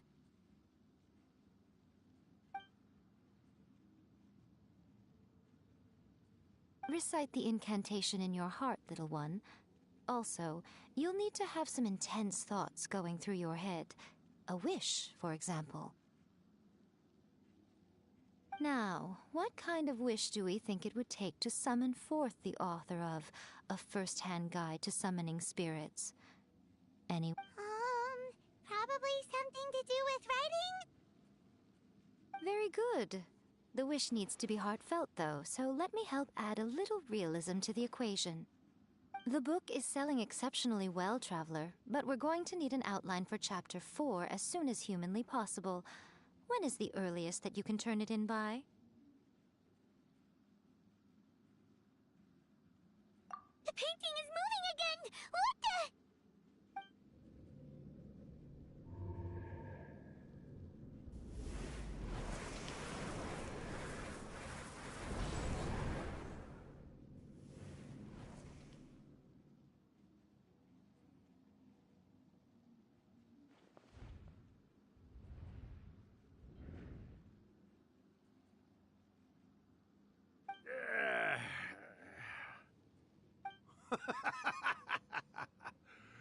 I never thought the day would come when I'd be summoned using my own ritual.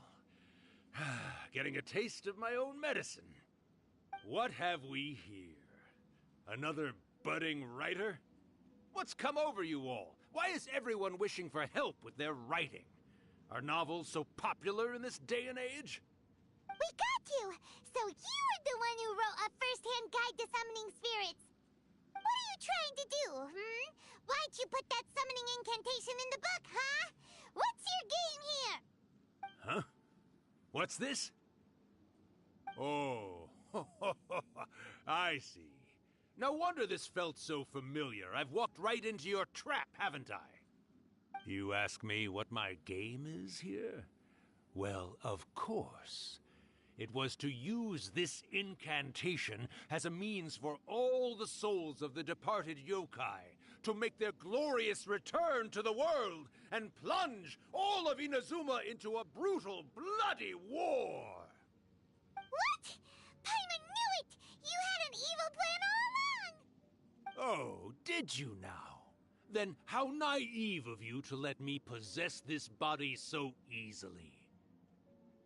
I sense, yes, great power within her. Good. Good! With this power, no one shall be able to stand in my way! Wake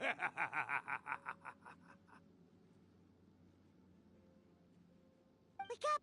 Quick! Wake up! We gotta stop him!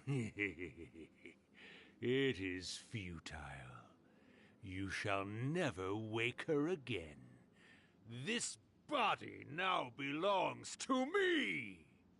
Hey! Come on, wake up! Don't let him take your mind! Miko, think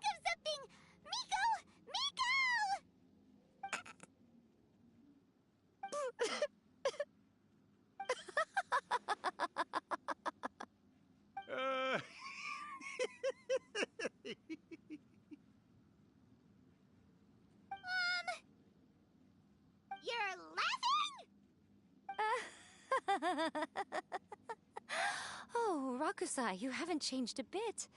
You caught on so quickly. Too perfect. Well, you made the face enough times that I couldn't exactly miss the hint. This is what you were going for, yes? Never one to stand on the sidelines of a good spectacle, are you? Always got to dive in and fan the flames, huh? You mischievous little kitsune, you.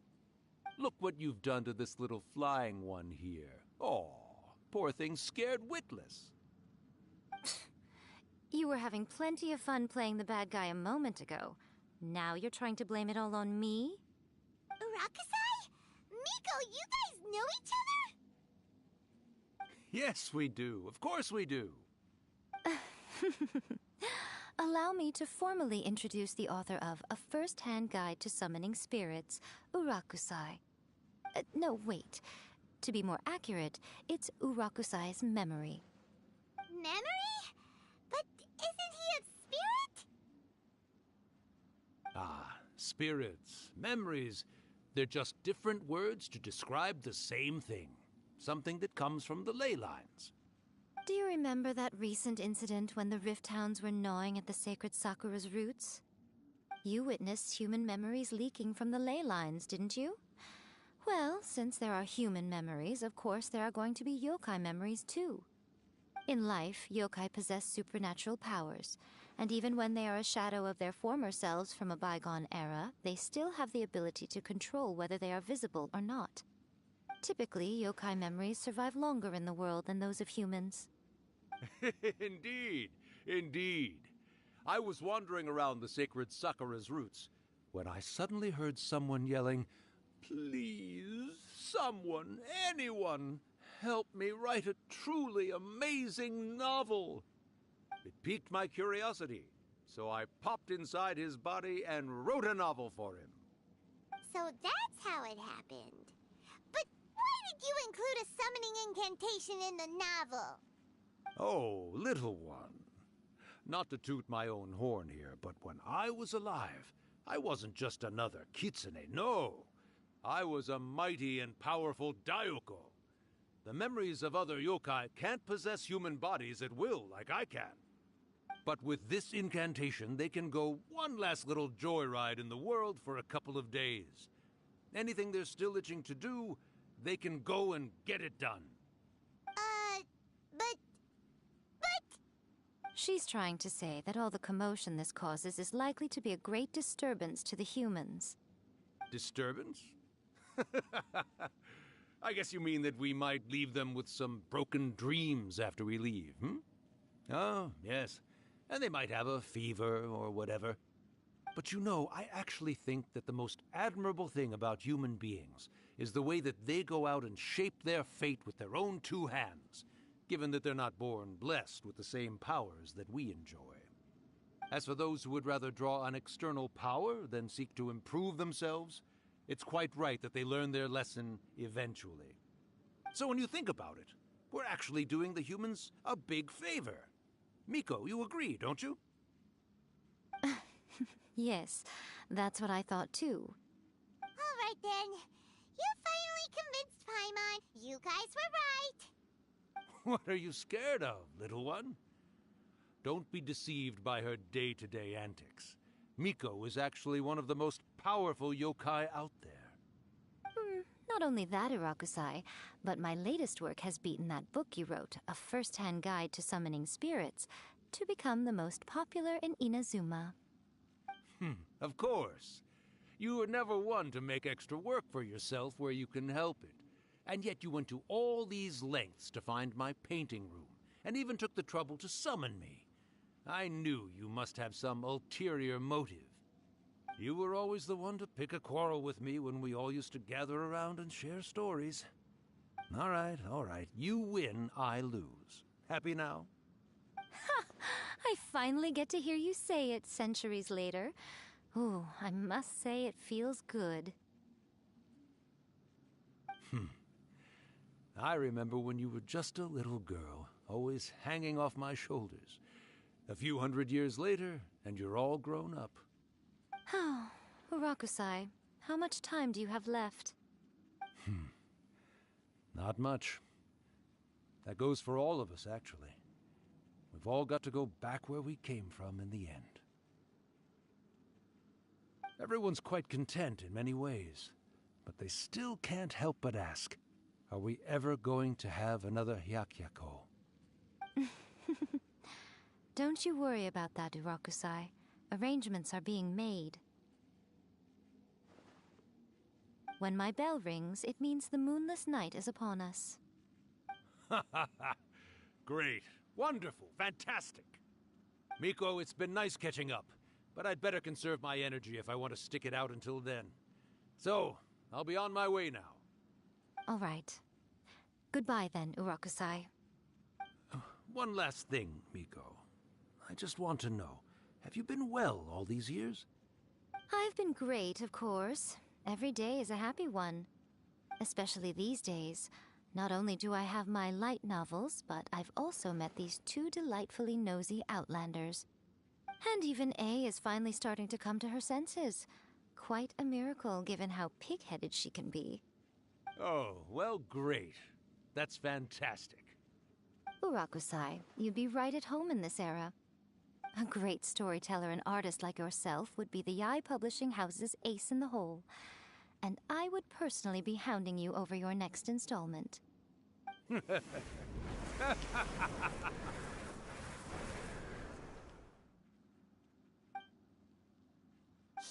disappeared! Are you awake? How are you feeling? Are you all there?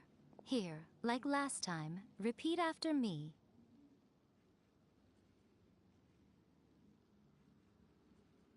Oh, you beat me to it. Looks like your brain is intact. So, your first possession, What was it like?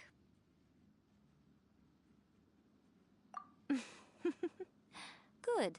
Saves me from having to explain everything again. Hearing Urakusai admit defeat has put me in the most wonderful mood. In return, it's only fair that we make sure to deliver on what they're all hoping for. Yes, though they only represent a tiny proportion of the memories in the ley lines, it will still be quite a sight to behold when the time comes. Since you've come this far, why don't you do one last thing for me, I'll need your help with the ritual. You cannot be serious, Miko! After all that, you still have more errands for us? You guys teamed up to scare Paimon just now. If you think Paimon's gonna do anything you ask for, think again! Aw, come on. I'm really only asking you to finish what you started. Besides, your paychecks are still in my hands. Paimon's paycheck?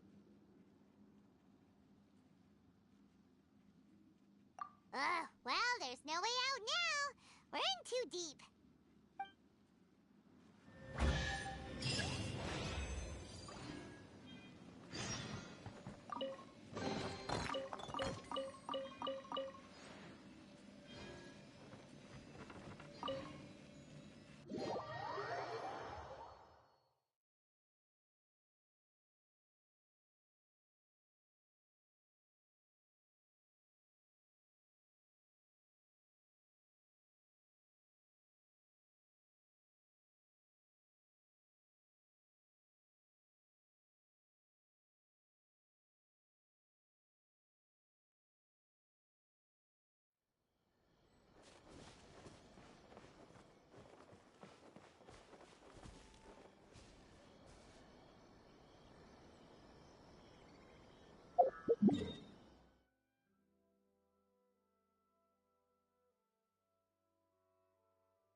Well, hello there, my little helpers. So nice of you to join me.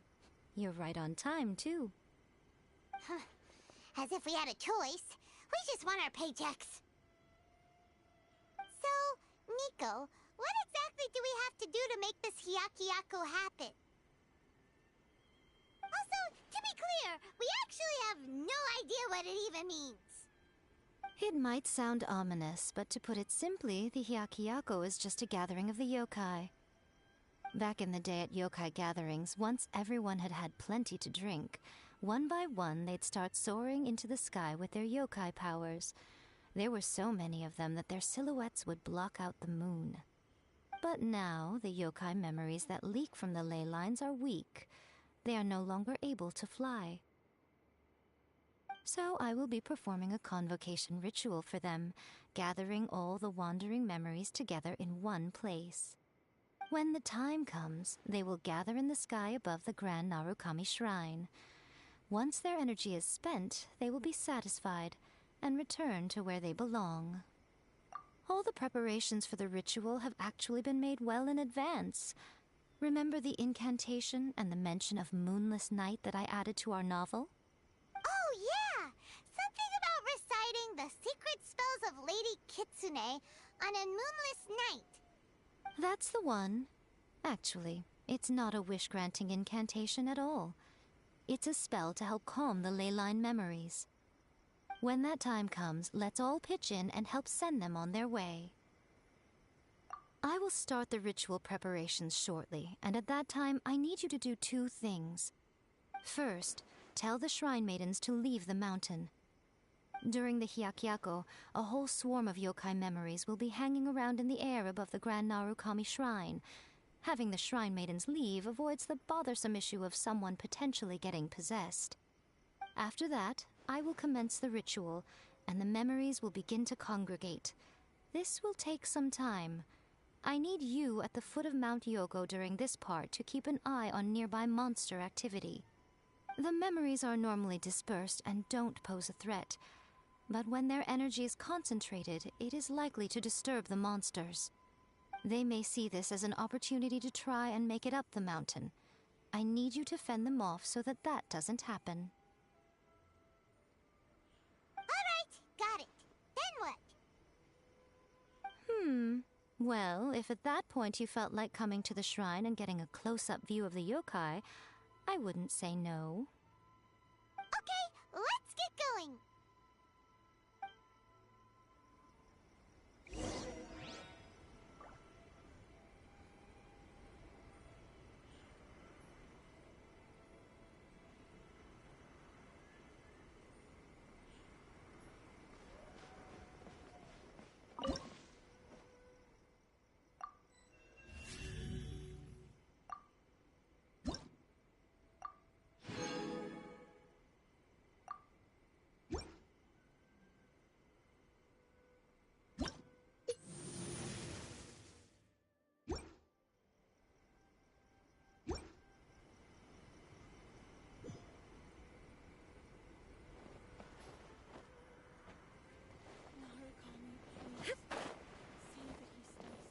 There is no escape!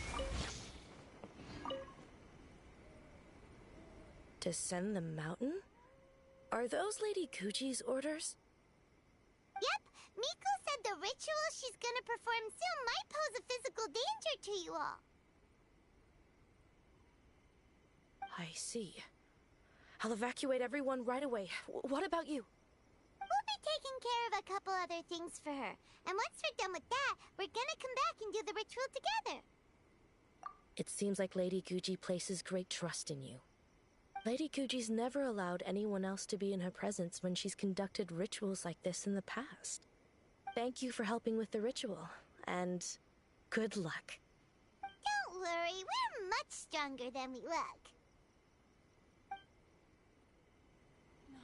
Miko's about to start the ritual. Come on, let's go deal with the monsters down the mountain.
Quake! Mercy!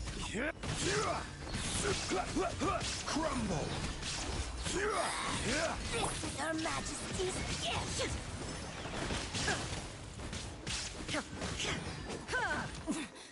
Winter shall eventually come.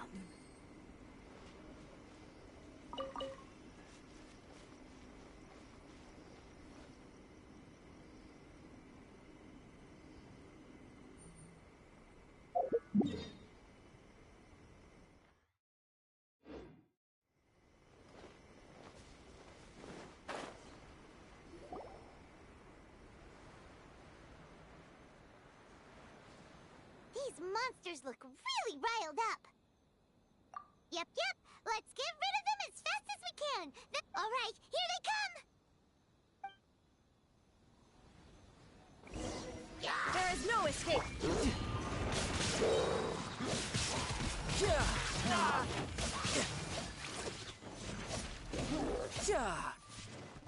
Rise! This is order. Riptide!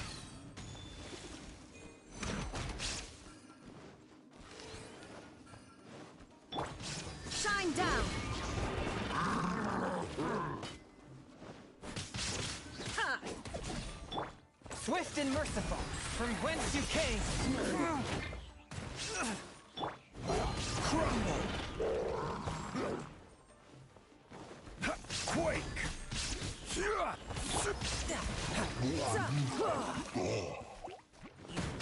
There is no escape.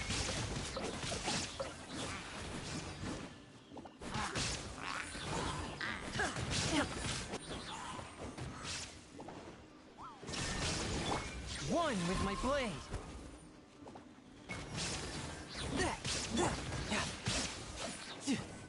Let's get down to business. No time to lose. Say no more! More! Shouldn't let your guard down. There's so many of them! Come on, you can do it!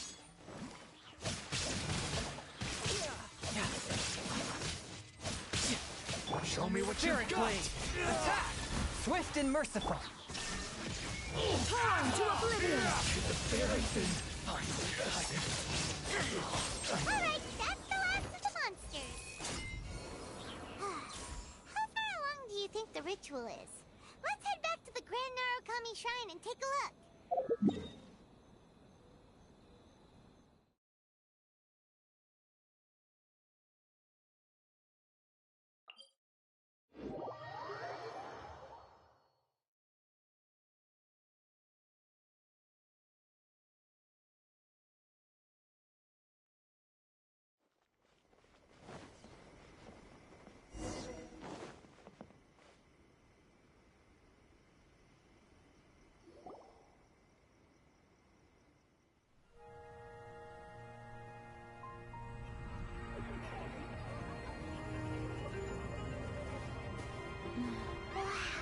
So many! They're everywhere! Huh? Yes, the memories of the yokai. They haven't been able to relax and soar through the air like this for a long time.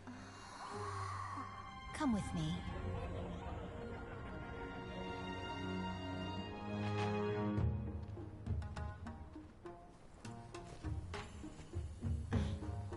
You all right, little one?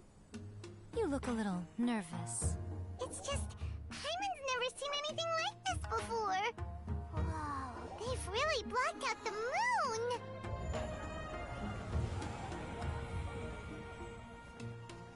It does look a little intimidating, doesn't it? But I know them. They may be loud and brash at times, but they are good and brave souls. Even after losing their lives in a brutal war, they have never given in to grief or despair. Alas, their time is short.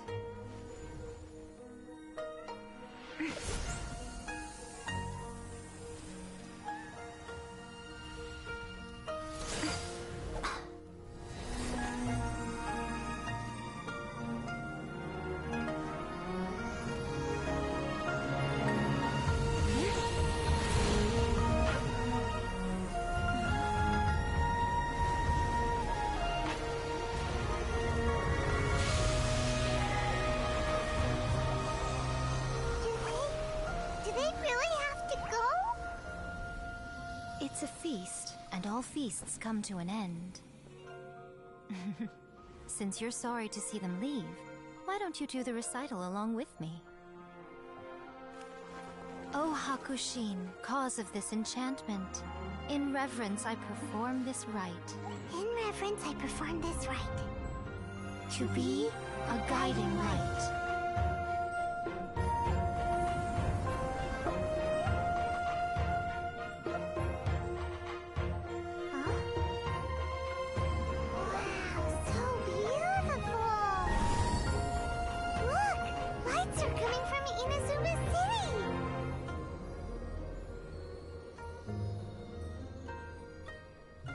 The book says, recite the secret spells of Lady Kitsune tonight, and our wishes will come true.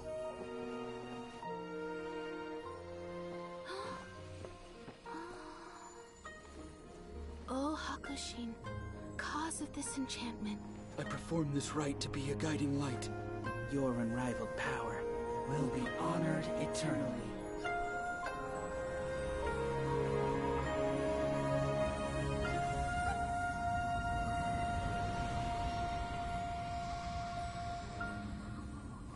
Murakusai, you asked if I was doing well. Really, every day is a happy day for me. But watching you all leave now, I can't help but feel a little lonely. Just a little, of course.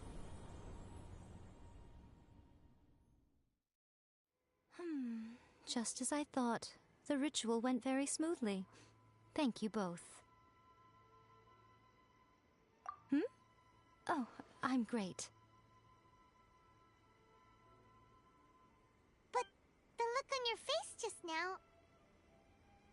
I'm fine, seriously. Really, No. Honestly, you two. Pico... Fine. Well, if you're dead set on doing something for me, you can treat me to a meal. Sure, no problem. A meal it is. Okay. Well, see you soon then.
Today is the day we I agreed to treat Miko to a meal. The venue is Uyu Restaurant. Let's go! Transitory.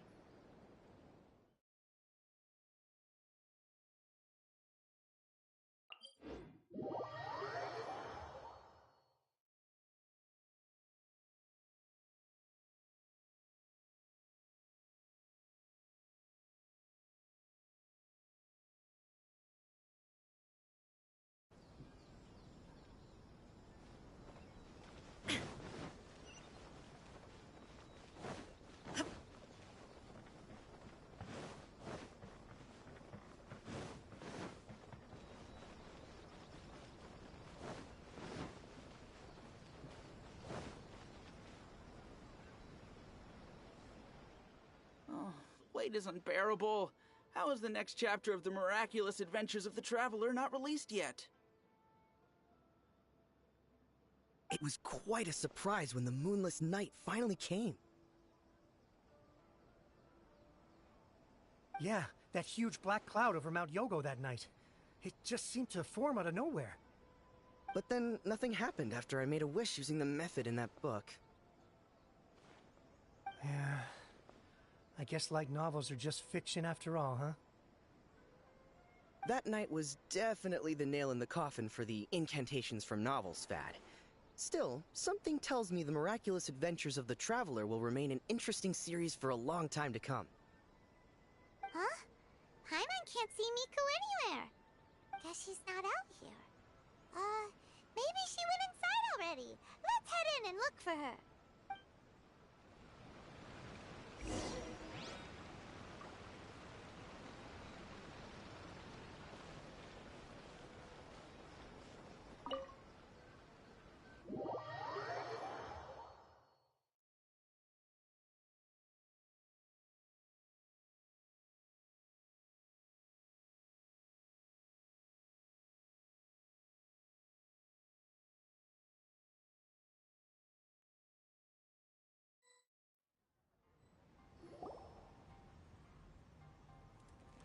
Ah, my little friends. There you are. Miko, what is this? You started eating without us? I did, yes. You're paying, after all. The thought of being able to eat the most expensive dishes and drink the finest sake, all for absolutely free? Oh, I just couldn't wait any longer. Ah, boss, see these two faces here? Remember them. They're the ones picking up the bill later. Alrighty.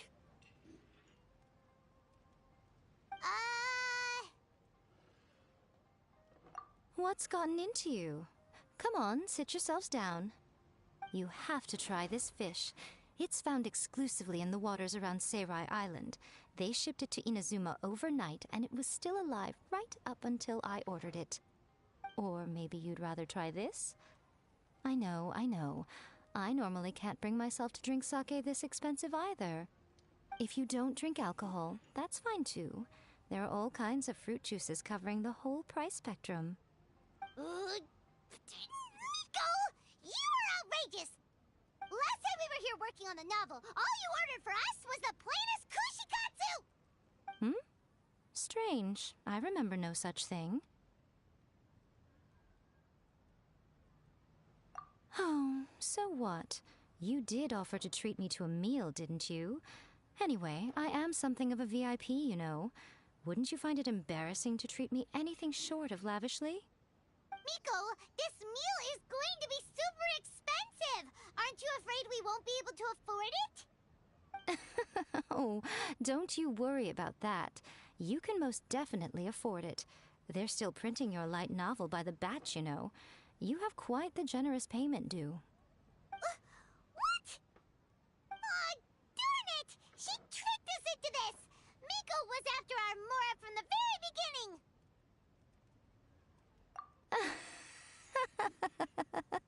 Oh, the looks on your faces right now. Too perfect. Oh, by the way, since nobody's wishes came true on the moonless night, novels with incantations are no longer in vogue. So you'll have to come up with something new for the next chapter of The Miraculous Adventures of the Traveler. The deadline is looming. I'm counting on you.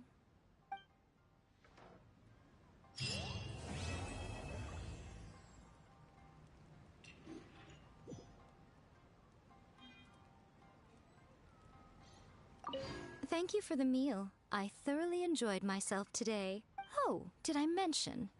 A saw that convocation ritual we performed over the Grand Narukami Shrine. I know she can be pig-headed, but it still took me by surprise when she wrote me a long and sternly worded letter about it, chastising me for taking this whole thing much too far. Oh, I hardly see what all the fuss is about. Everyone seemed perfectly happy to me. Uyu Restaurant. Please, talk to me if you want to order.